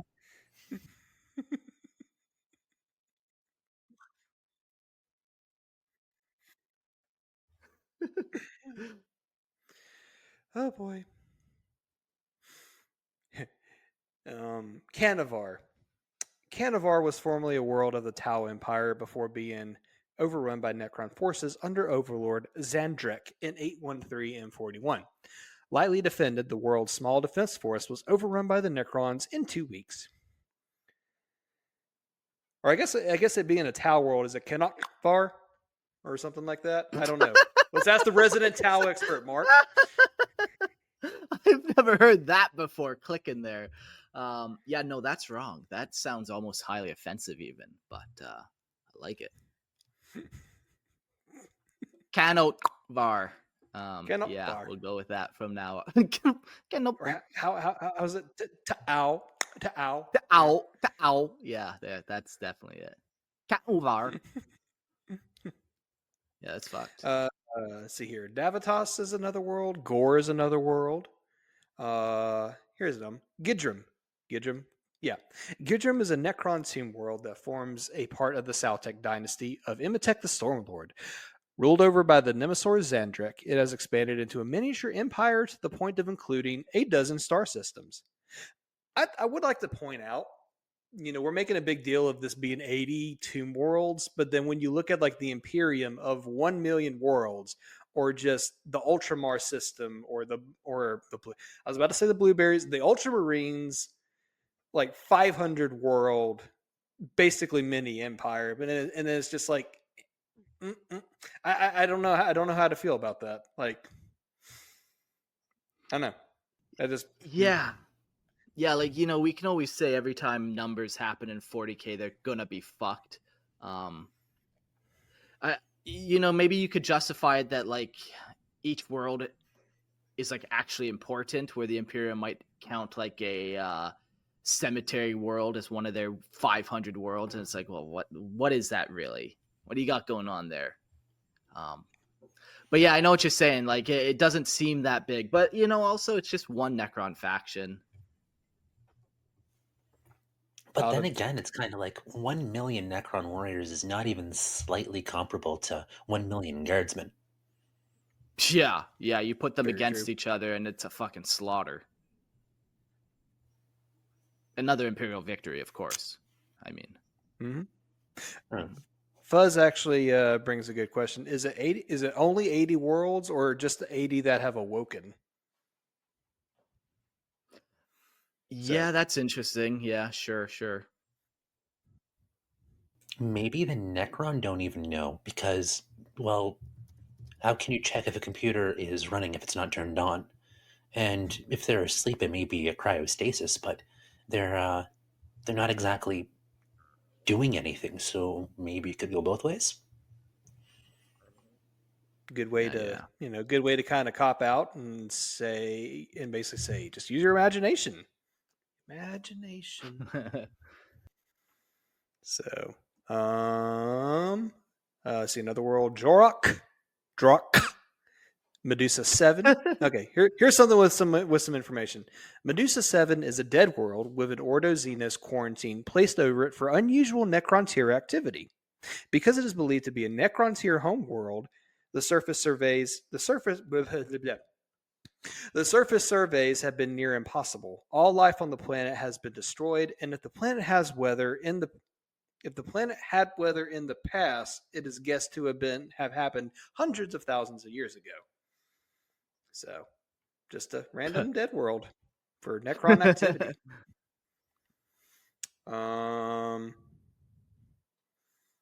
Any world is a two world if you believe hard enough. Canon. Yeah. Let's see here. Novacor is another one. Rithkaren is another one. Schrödinger 7 is another one. Does it exist? Does it not? Who knows? Ha ha ha. Psychology reference. Sorry, philosophy reference. Samanor. Overseen by the Necron overlord Zeron. It was forced to pledge allegiance to Imotekh the Stormlord when threatened by an Eldar war host of the Farseer, Starbane of Craftworld Imotekh. The combined forces of Samanor and the Imotekh managed to defeat the Eldar in the Siege of Samanor, and since then the world has remained in the Sautekh Dynasty's fold. So kicking ass, taking names, butchering a bunch of Eldar, as one does. And then the last named world, which we have nothing about, is called Venur, Vanur. Yeah. So. Cool. Yeah, like we've said a bunch of times, they got 80 worlds. There was only a couple that are named. Another key factor to the size of their dynasty that I kind of just forgot about until we got to the notes of right now is they do have a bunch of client dynasties attached to them as well. And we do have 4 named ones that we know of, but they might have many more client dynasties, each with a dozen worlds themselves to kind of expand and grow and build upon. And maybe even the other factor on that planet number would be like, you have a planet of Xenos worshippers for the Necron. Do you include that in your world number? Kind of counts. Maybe I need to go back to like Tomb Worlds quickly and just read like, I know they have different types of Tomb Worlds, but I'm curious like if you have to reach a certain level to be considered a Tomb World, or if you just have one outpost, then you're considered a Tomb World. So I'm going to keep digging on that. Yeah, I kind of like just noting how kind of different interactions play out. Like, okay, so one definitely joined before, but we also have another example of Imotekh saving and joining after the War in Heaven, after the Great Slumber. Kind of fun to kind of know the different ways it can happen. Lupercal has a pretty interesting comment. The limited knowledge on Necrons comes mainly from the Battlefleet Gothic 2, and it comes across that they also have a sort of vaults on some worlds where they are more like outposts with dolmen gates. Yeah, Fringe Worlds. Yeah. When I read the Lexicanum,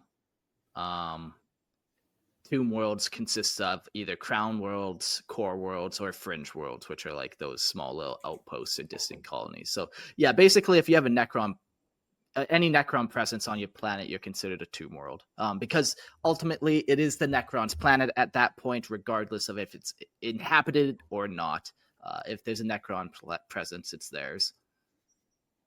They have claimed it. Even then, especially then. Oh no, you're going to make this planet a dead world? We like that. Go for it. Oh, you're going to kill all our enemies for us and then we'll just claim the dead planet? We like that. Another happy ending. Yeah. Sounds like an entire dynasty that's likely to create destroyer cults. Yeah, that's kind of cool thought for sure. Yeah, this is kind of another cool way of how these dynasties, these client dynasties can interact. They can split away and go their own way as well. Up next, we have the Pariah Crusade, and like Gerald kind of briefly mentioned, this was like the big main 9th edition campaign book, launch book.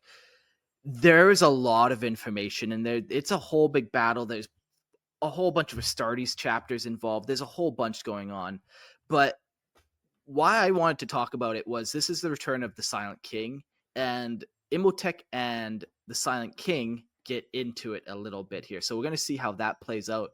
The Silent King is like the big main leader of the Necron, and he went away from the galaxy. He made the command protocols and basically then left. And he decided to come back because of the Tyranid menace. And yeah, now it's like he is the rightful heir to the Necron, all the Necron race. Like he should be the rulers, but he is opposed to just dominating everyone. So he's trying to earn everyone, but he wasn't able to. Yeah, we'll see where this story goes. But like I said, there's a lot in this book. So if we don't talk about your favorite Space Marine in chapter, fuck it, it's not a Space Marine episode. Go get a girlfriend or something. The Pariah Crusade. Mark, I'm trying. You don't talk about the Space Marines too often. Only once a day do I get messages about it from you, Gerald. But Because I know it's fine. better than not. Because I know better than to disturb you about Space Marines. Hey, Mark, you want to see my Primaris Marines? His female Primaris Marines. Oh God.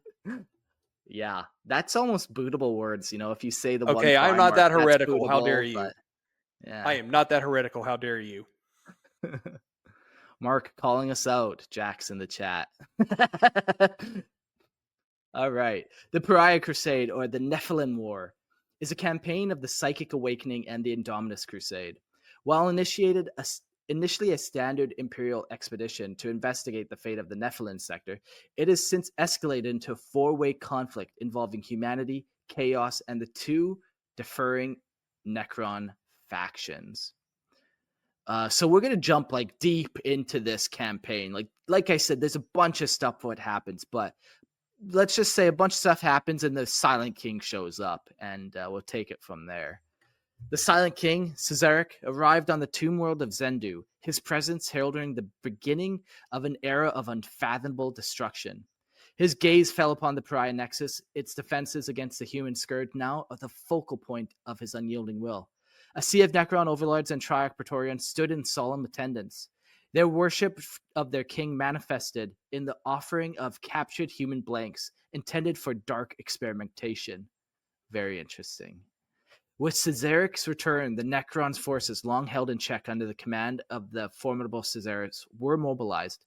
Millions of warriors surged forward like an unstoppable tide, a counteroffensive so immense it would erase any remnants of the human threat.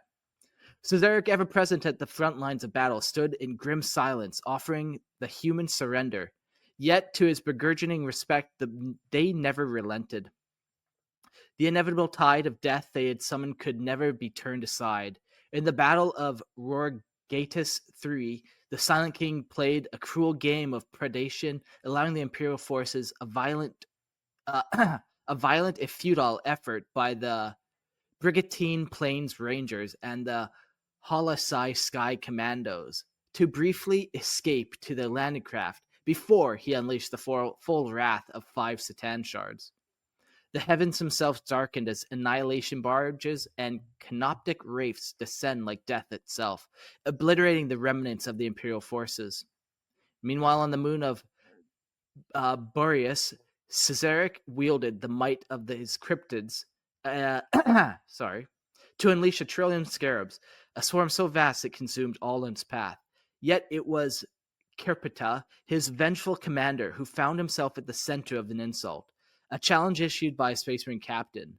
When Kerpita was forced to delay his advance, Caesarich fury was unleashed with vengeance, deploying a Song of Oblivion to cleave the moon asunder, its fragmented ruins a monument of his unrelenting wrath. and this is the even bigger bad than Imotekh. This guy's busting up moons. This guy's the all-powerful Necron. And he's come to retake his crown. Elsewhere, the Necron dynasties played their own twisted games. Phaeron Shemvok, though physically regenerating from prior destruction, exerted his will through lesser Necron lords, sending his forces into the Gebin Nebula, where they annihilated an entire Imperial fleet, followed by the ruthless extermination of the human population. Meanwhile, Orkan the Diviner, alongside his cryptids, led a terrifying force drawn from Sazakian, Orshik, and Urtep dynasties against the Sisters of Battle at Vannis III. a battle that would be remembered for its sheer devastation. Despite the loyalty of his vassals, Sautekh found his campaign in the Nephilim scepter hampered by the infernal strife and shifting ambitions within his ranks. Trazyn, the Infinite, the Ever-Schemer, revealed the location of the Necron presence in his system, unleashing the chaos as he seized the human's ship's crew for his own cryptic purposes. Just kidnapping, it's all good. It's no big deal. This act sparked a brutal void battle, the loss of life both Necron and Imperial, fueled by the egos of his fellow overlords. Neshkafar, a loyal servant of the Silent King, was forced to sacrifice a portion of his fleet. Needlessly, his forces caught in the wake of Trazyn's machinations. Meanwhile, the Urakash dynasty, led by the wily Karifar Lakishmet, sought to curry favor with Sautekh, sending 50,000 warriors into a deadly contest for dominance.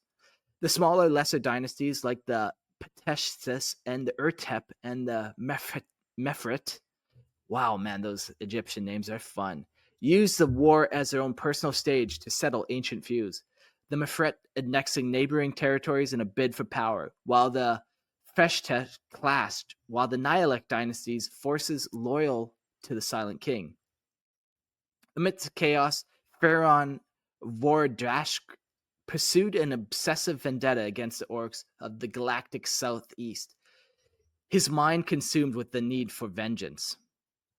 Sautekh's war had become one of brutality, betrayal, and boundless ambition.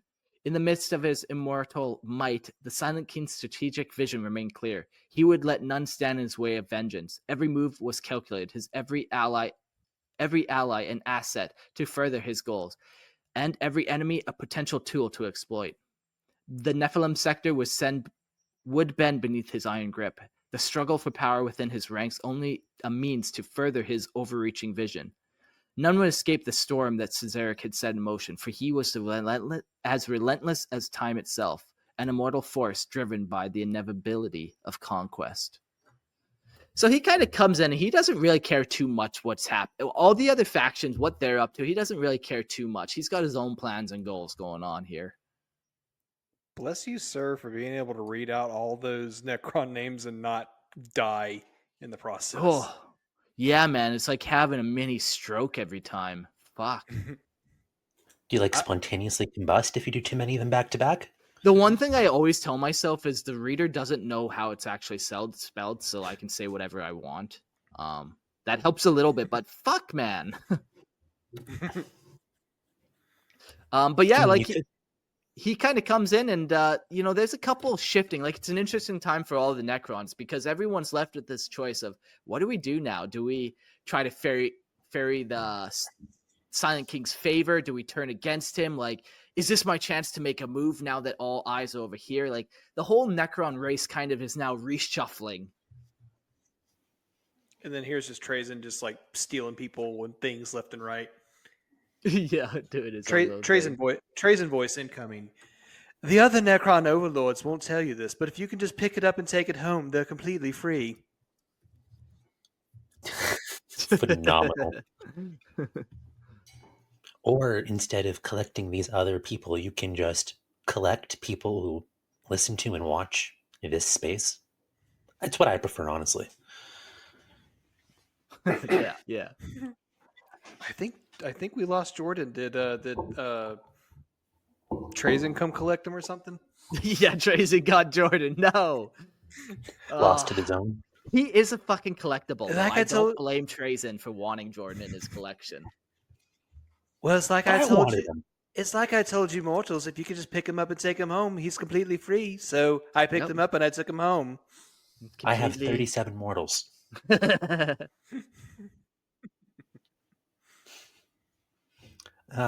Speaking of collecting mortals, how about we talk about Schism?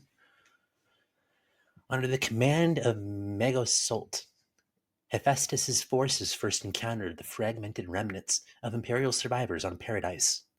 Oh, wow, that's on the nose. Imperial survivors on Paradise. Yeah, let's get back to the Imperium right away. The survivors, a motley force of Imperial Guard and Ecclesiarchy, were locked in a relentless struggle against the advancing tides of Necron constructs. The Imperials, steeled by their survival, began their campaign by driving the Tomb World ships away from the orbit of Paradise, initiating a counterstrike to reclaim the surface from the encroaching Xenos.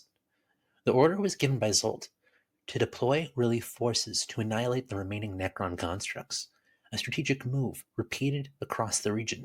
Yet, for all the successes, the toll on the human forces was profound, with all but the rescued Space Marines bearing the weight of extreme exhaustion. It was in this fraught moment, amidst the chaos of battle, that the forces of the Sautekh Dynasty, led by Imotekh the Stormlord, descended upon the battlefield. The Stormlord, ever vigilant, had long feared the return of the Silent King. The Silent King's plans to reverse biotransference and resurrect the Necron race clashed with Imotech's vision. To him, the machine forms of the Necron were perfection, and the return of Zazarek threatened to undo that order. Imotech's strategic genius set him against his own kind, moving quickly to sabotage Zazarek's plans before they could take shape. The battle line shifted as Sautekh forces engaged the Imperials only to pull back at the last moment, sabotaging other Necron factions, and at times even turning on their own. As Sautekh loyalists made their move, Imperial commanders were left bewildered and unprepared, trying to make sense of the sudden fracturing of their foe. On Vertigus II, Call, directing forces from the Mechanicum, Iron Hands, and House Tyrannus, found his position under siege as a new wave of Necron arrived, not to face the humans, but to turn weapons upon each other. Call's sharp mind quickly deduced the truth: a civil war within the Necron race. Only a genius could notice a civil war. As a result, the battlefield was soon cleared, with all Necron forces either annihilated or vanished. Wouldn't that be an interesting revelation, though? Like, the Necron are pretty new, and when the Necron show up, they don't leave a lot of survivors. And the Necron aren't really telling you who they are. They're not handing out pamphlets of the greater good, trying to get you to join. Yeah, but just imagine Call's like, oh, they're fighting. They're capable of fighting. Like, they're not just all one unified front. There'd be like a little glimmer of hope almost there that the Necron aren't all just like united, you know? Would the Necron respect humans enough for the most part, other than when this guy's taking people's hands and introducing the Ultramarines into the Iron Hands? Other than That's that, not a thing. do they really... I Do have to they say that for respect- legal reasons, you know? Nah. Nemo Forever canon is... it's the canon. It's obvious. Yeah. Do they respect humans enough to actually, like, talk to them and parlay with them? I mean, like, we've had it previously stated so far that they're willing to let them retreat, which would... There's some communication going on, but... Yeah, I feel like the communication is like the classic, like, evil bad guy monologue where it's like, his communication is first he spends 10 minutes listing off his titles and how cool he is, and then he spends 10 minutes like how he's going to destroy you, how everything you do sucks. Like, it's not really like a two-way conversation. He's talking at you, telling you how good he is. Well, firstly, welcome back, Jordan. It looks like he escaped Trazen's Tesseract vault, so... Oh, lucky guy. But, you know, as the chat says, he might have some scarabs in his brain now, so we got to keep an ever watchful eye out for what happened to him when we weren't watching. And then secondly, an interesting question from Liar in the comments. Is there enough variation in their looks from dynasty to dynasty that humans might not even recognize them as the same species? No, like, you know, it's made of the necrodermis, and like, even you think of destroyers where they will modify their bodies to rip off their lower half and then put jet propulsions in them. Like, they still look like, you know, a skeleton, or still very necrodermis, Necron-y. I really don't think there is that much variation. Now, maybe this, I could give you this. They do have all their canoptic creatures, so maybe if a dynasty leaned heavily on canoptic creatures, you could almost be like, well, what the fuck are those compared to these? But I think the necrodermis is a pretty good giveaway. There is one dynasty where it's all gold, so the Emperor definitely stole the idea from them, since they're obviously older than the Imperium of Man and the God Emperor. So that now we know why all the freaking marine armor, not marine murmur. What are they called again? Man, I'm terrible at this. Custodes. Pressure. Yes. Now I know why the custodians are gold. Makes sense. Makes Ah. sense. What are they called? That is Dynasty. an aggressive keyboard, my friend. Oh, Roar. shit. While he's typing away at that, Fuzz has another question. Isn't there a record of them allying with humanity against other foes like the Nids or maybe the Orcs?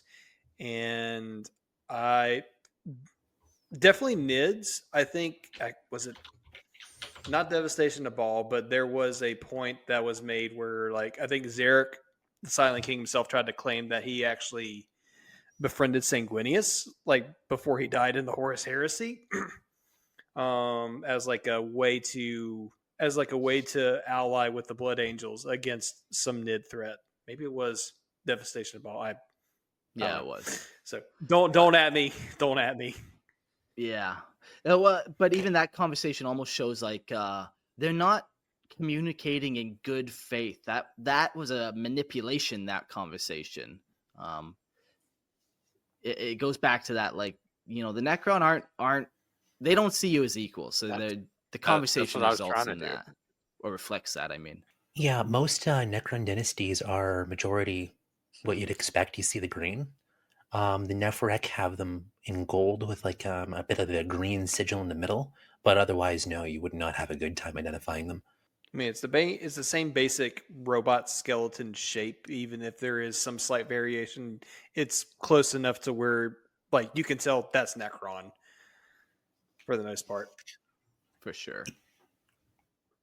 If you see a croissant trying to do orbital bombardment on you from the sky, That's might be Necron.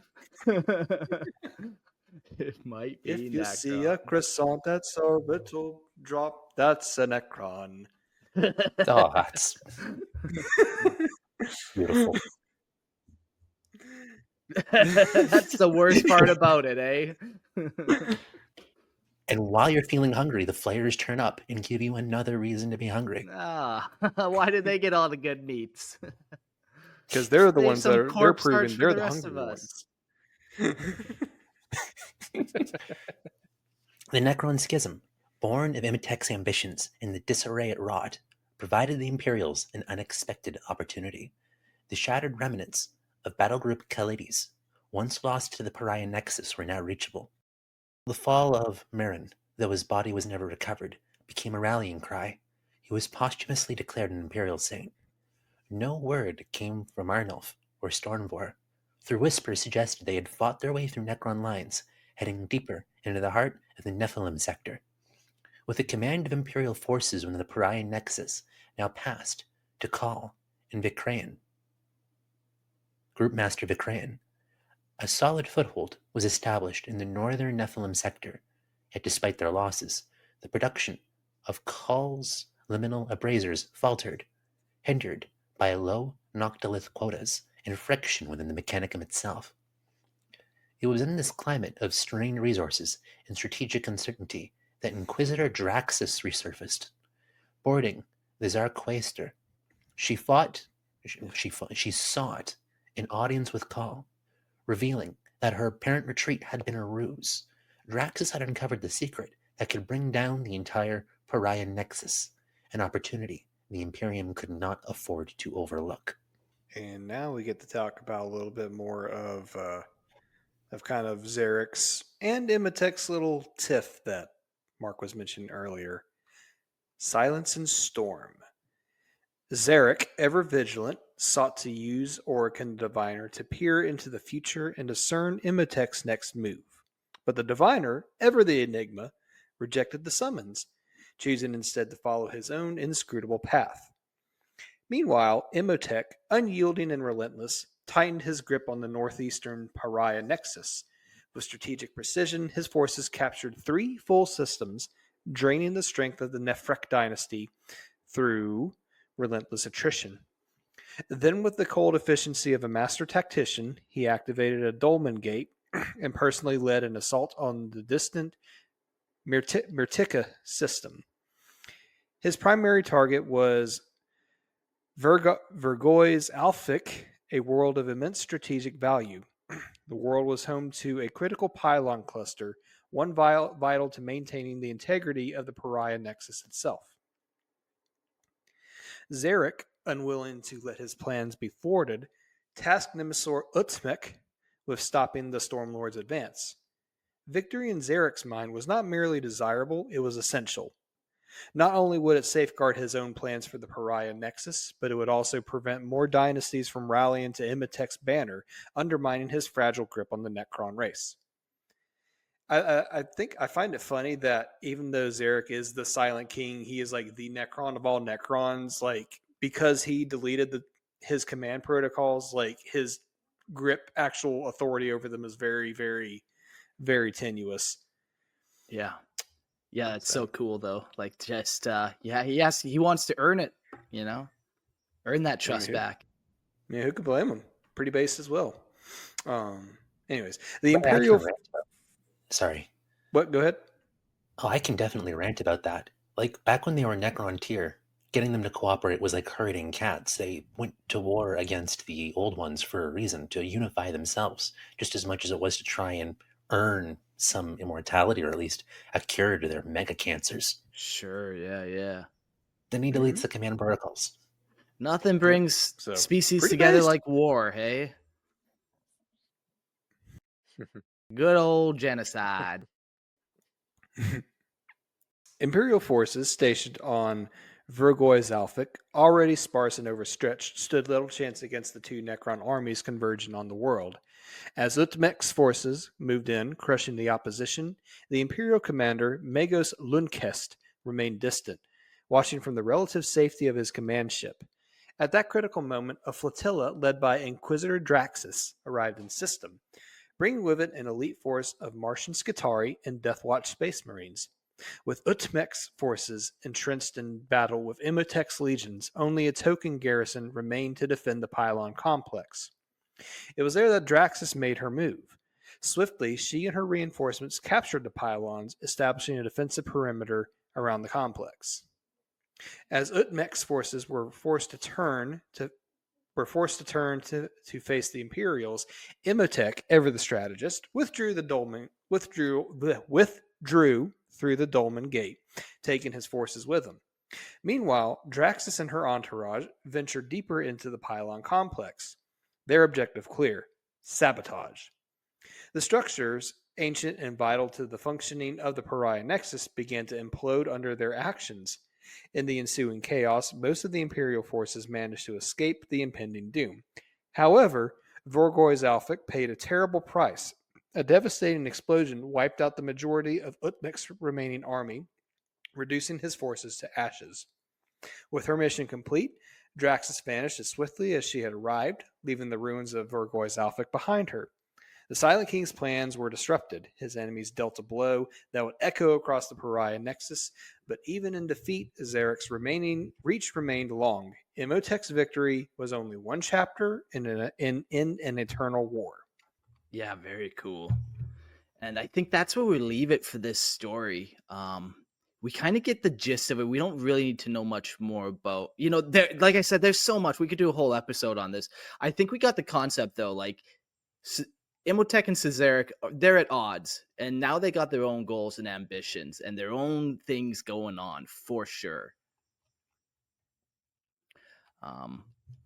Yeah, I feel like there's a couple things I learned for sure about Imotekh when doing this. Like, he is kind of the archetypal Necron, as Gerald said. He wants the best for his people. He's kind of a terrifying Necron. He does all the right things, brilliant strategist. He wins every war he's in as well, which is another crazy thing about this guy. There's one other one, but it kind of just fell out of my brain right now. But yeah, that was kind of my takeaways. What do you guys kind of feel about Imotekh and his dynasty? Don't everyone raise your hands all at once. Yeah. Don't make me get Wow. call-ins if you're not willing to talk to me. Does that mean you'll promise to feed us live guests to keep in my basement if I say nothing? I will make I'm that okay with promise. I'm okay with that too. I don't know. I don't owe those people anything that you eat. It's all good. Whatever. But Oh yeah. personally, Sorry, go for it. well, personally, this Necron's my favorite, except for when Orkin and Trazyn are old man and crotchety fighting each other. Yeah, I think that's this nice. is my favorite Necron because he has enough going on as just a badass leader robot guy, but he also has enough going on where it makes me genuinely wonder if he's at risk of corruption. In what way? He seems very, if not human, he seems still very, it's not soulless behavior. Out of many of the Necron leaderships, and he has enough going on as that transhuman or trans Necron tier robot where he's more, but there's definitely enough to rub together to make me get conspiratorial. And I like being conspiratorial. Yeah. Yeah, that maybe we need to do an episode one day called Souls in 40K where we could all just really break down what we think it is. I've said like, what is a soul anyways? Maybe we all need to define that for ourselves. That'll be a fun episode. It's in the notes now. I mean, that's not even a thing we can figure out in Well- our universe. I don't know if we're gonna figure it out. That'll be the Well, quickest way to get we this whole can thing try. demonetized. A soul is yeah. No, I think that would be a fun episode actually. It would really be revealing about your guys' personal beliefs as well.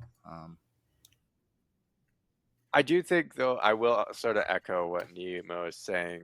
In a sense, it seems like he has more personality. I would say than someone who is soulless would have, if that makes sense. Yeah. You can program personality though. Mm-hmm. That's true. Yeah. You're not wrong. You're not wrong. How far does Except that for- program go? Except for the fact that much was never supposed to make it in. Like, I can't really imagine the Catan deliberately trying to design the Necrons to be easily capable of rebellion, except for the Silent King doing it himself.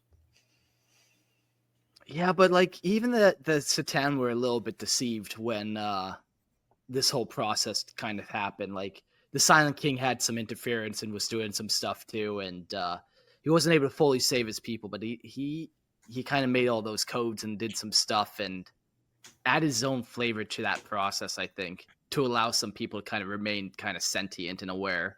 He didn't have that dial all the way cranked of the soul suck. Never use that phrase again, please. We're no I'm longer telling talking you. about the Emperor's children, thank you. We need to do an episode on soul so we can talk about all types of different things, including soul sucking. But you're not in Canada, so you can even do it with a plastic straw. Yeah. Oh, fuck yeah. Do you drink your souls through a plastic straw? Or do you use chopsticks? How do you eat your souls? They're my souls are very succulent when I suck them. I prefer to have mine dried out like jerky in my basement first. Ah.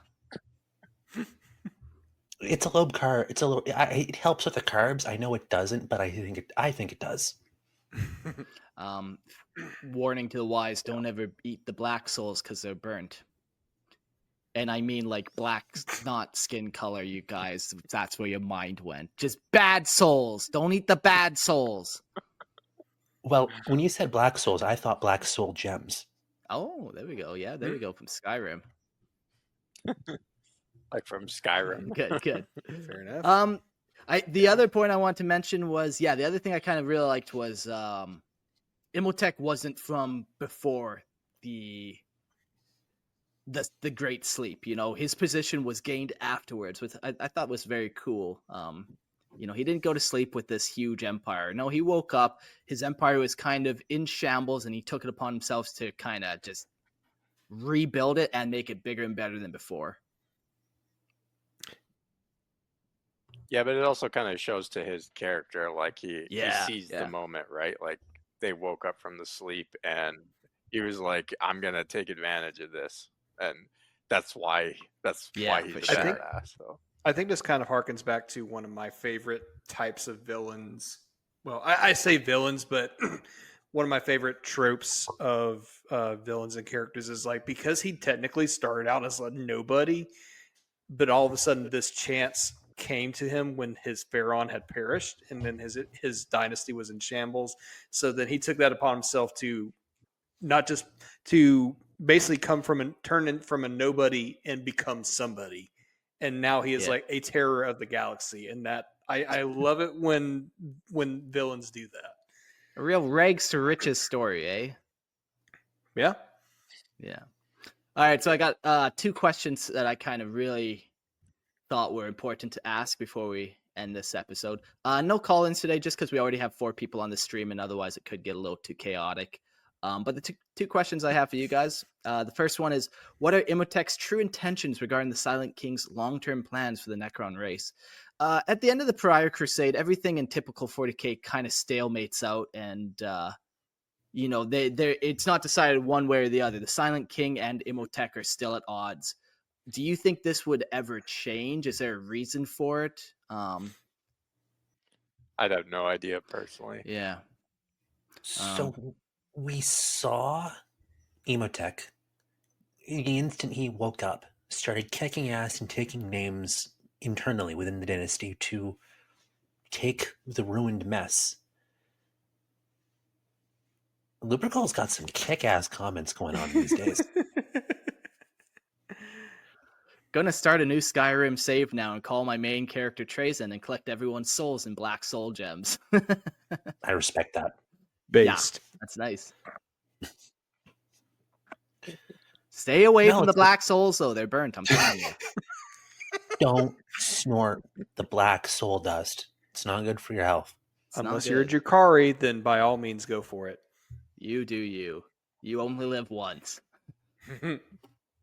YOLO Seriman Kai. Yeah, it is nice that the Silent King came back, and it's not just like an auto everyone joins him. Like, even though he is the rightful king, it's cool that there's like these strong factions against it. I like too that they took the biggest Necron and said no, he's not going to join. Like, he doesn't just get the biggest dynasty. You got to play those Necron court games before you just win over the biggest Sautekh Dynasty. But you know what? With him immediately trying to mend his dynasty when he woke up, it made me wonder if he was mending it for his own sake, or if he was mending it out of loyalty to the Silent King, in the same way that one Necron that was supposed to be able to oppose him just ended up as loyal to him too. Because it's kind of like the dream of the Immortal Empire is not a small thing in the minds of those Necrons that do have any form of mind. In the name of that immortal dynasty. And that's where the ancient Egyptian thing comes in too. That immortal dynasty with those unshakable relics, those fantastic monuments, a unrivaled culture. The Necrons that have minds do believe that they made the perfect culture and that there's no other culture worth preserving. Yeah. Except for Trazen. There's Trazen. Yeah. And the other question I had for you, and I think we kind of have an answer for it, but maybe there'll be a slightly different take.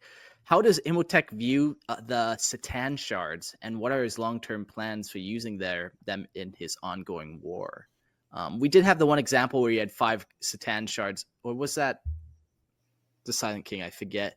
But I'm pretty sure there's examples of Imotekh using Satan shards. Do you think they're just another tool to him? Do you think eventually he wants to destroy them, or like any plans? Just likes the status quo of using them as like a battery. I mean, kind of like he's not opposed to using like outcasts in his army in a limited fashion. So, in his willingness to use 5 Satan shards, I think he kind of sees everything as a tool for his conquest to fuck shit up, refuse to elaborate, and then leave. So, Yeah. It's not like he has like a grudge against the deceiver for like turning everyone into Necron, and it's like his goal is to wipe out the deceiver and the Satans. Like he's happy with how everything's kind of working. Cool. After I take over the galaxy, I would love to have some shattered gods to hang on my wall personally. yeah. Well, when you say it like that, yeah, that is a pretty alluring. Pretty sweet trophy. Pretty fucking sweet. And you live in the same galaxy as Trazen, so you can literally pick fights with the guy just to keep yourself preoccupied as he's going to try to steal him, and you try and steal him back. Yeah. That's the best way to defeat a kidnapper or a rapist. Do it to them first before they do it to you. Capture the flag. Whoa. Lorehammer Legal, back at it. Keeping them busy. I'm not here to encourage Mark to be a more moral human. I'm here to encourage him to be worse. Yeah. I just like acting like an idiot and making outlandish statements, so it's fun sometimes. Yeah, that was a fun episode. Very interesting. I kind of had a very base level understanding of Imotekh. Yeah, he's the big bad of the Necron. What really stood out to me was just his relationship with the Silent King. I was the most interested in that one doing this episode, just to see how they actually they're not just caving to this guy coming back. But yeah, fun episode. Let's jump to our ad notes and we'll wrap her up here. Go check out Lorehammer Listen to Lore podcast. I read homebrew listener lore. A lot of it is pretty well written, and I do enjoy reading it. So keep sending it, and then check out the Lorehammer Listen to Lore podcast. And I already shielded for Grim Lore earlier in this episode, but when you're done listening to stuff about 40K, come on over to Grim Lore and listen to stuff about Warhammer Fantasy and a little bit of Age of Sigmar. Good times are had all around, and of course, just as much silliness and debauchery over on that Discord as well. So there you go.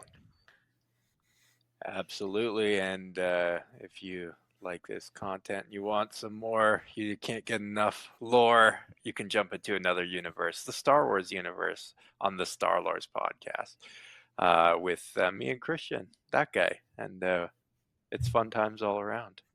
So go check out the Star Lords podcast. There are a lot of hours in a work day to kill, so when you're done here, go check those boys out. Well, everyone, thanks for joining me. Nito, Nemo, Jordan, Gerald, thanks. Pleasure. Peace.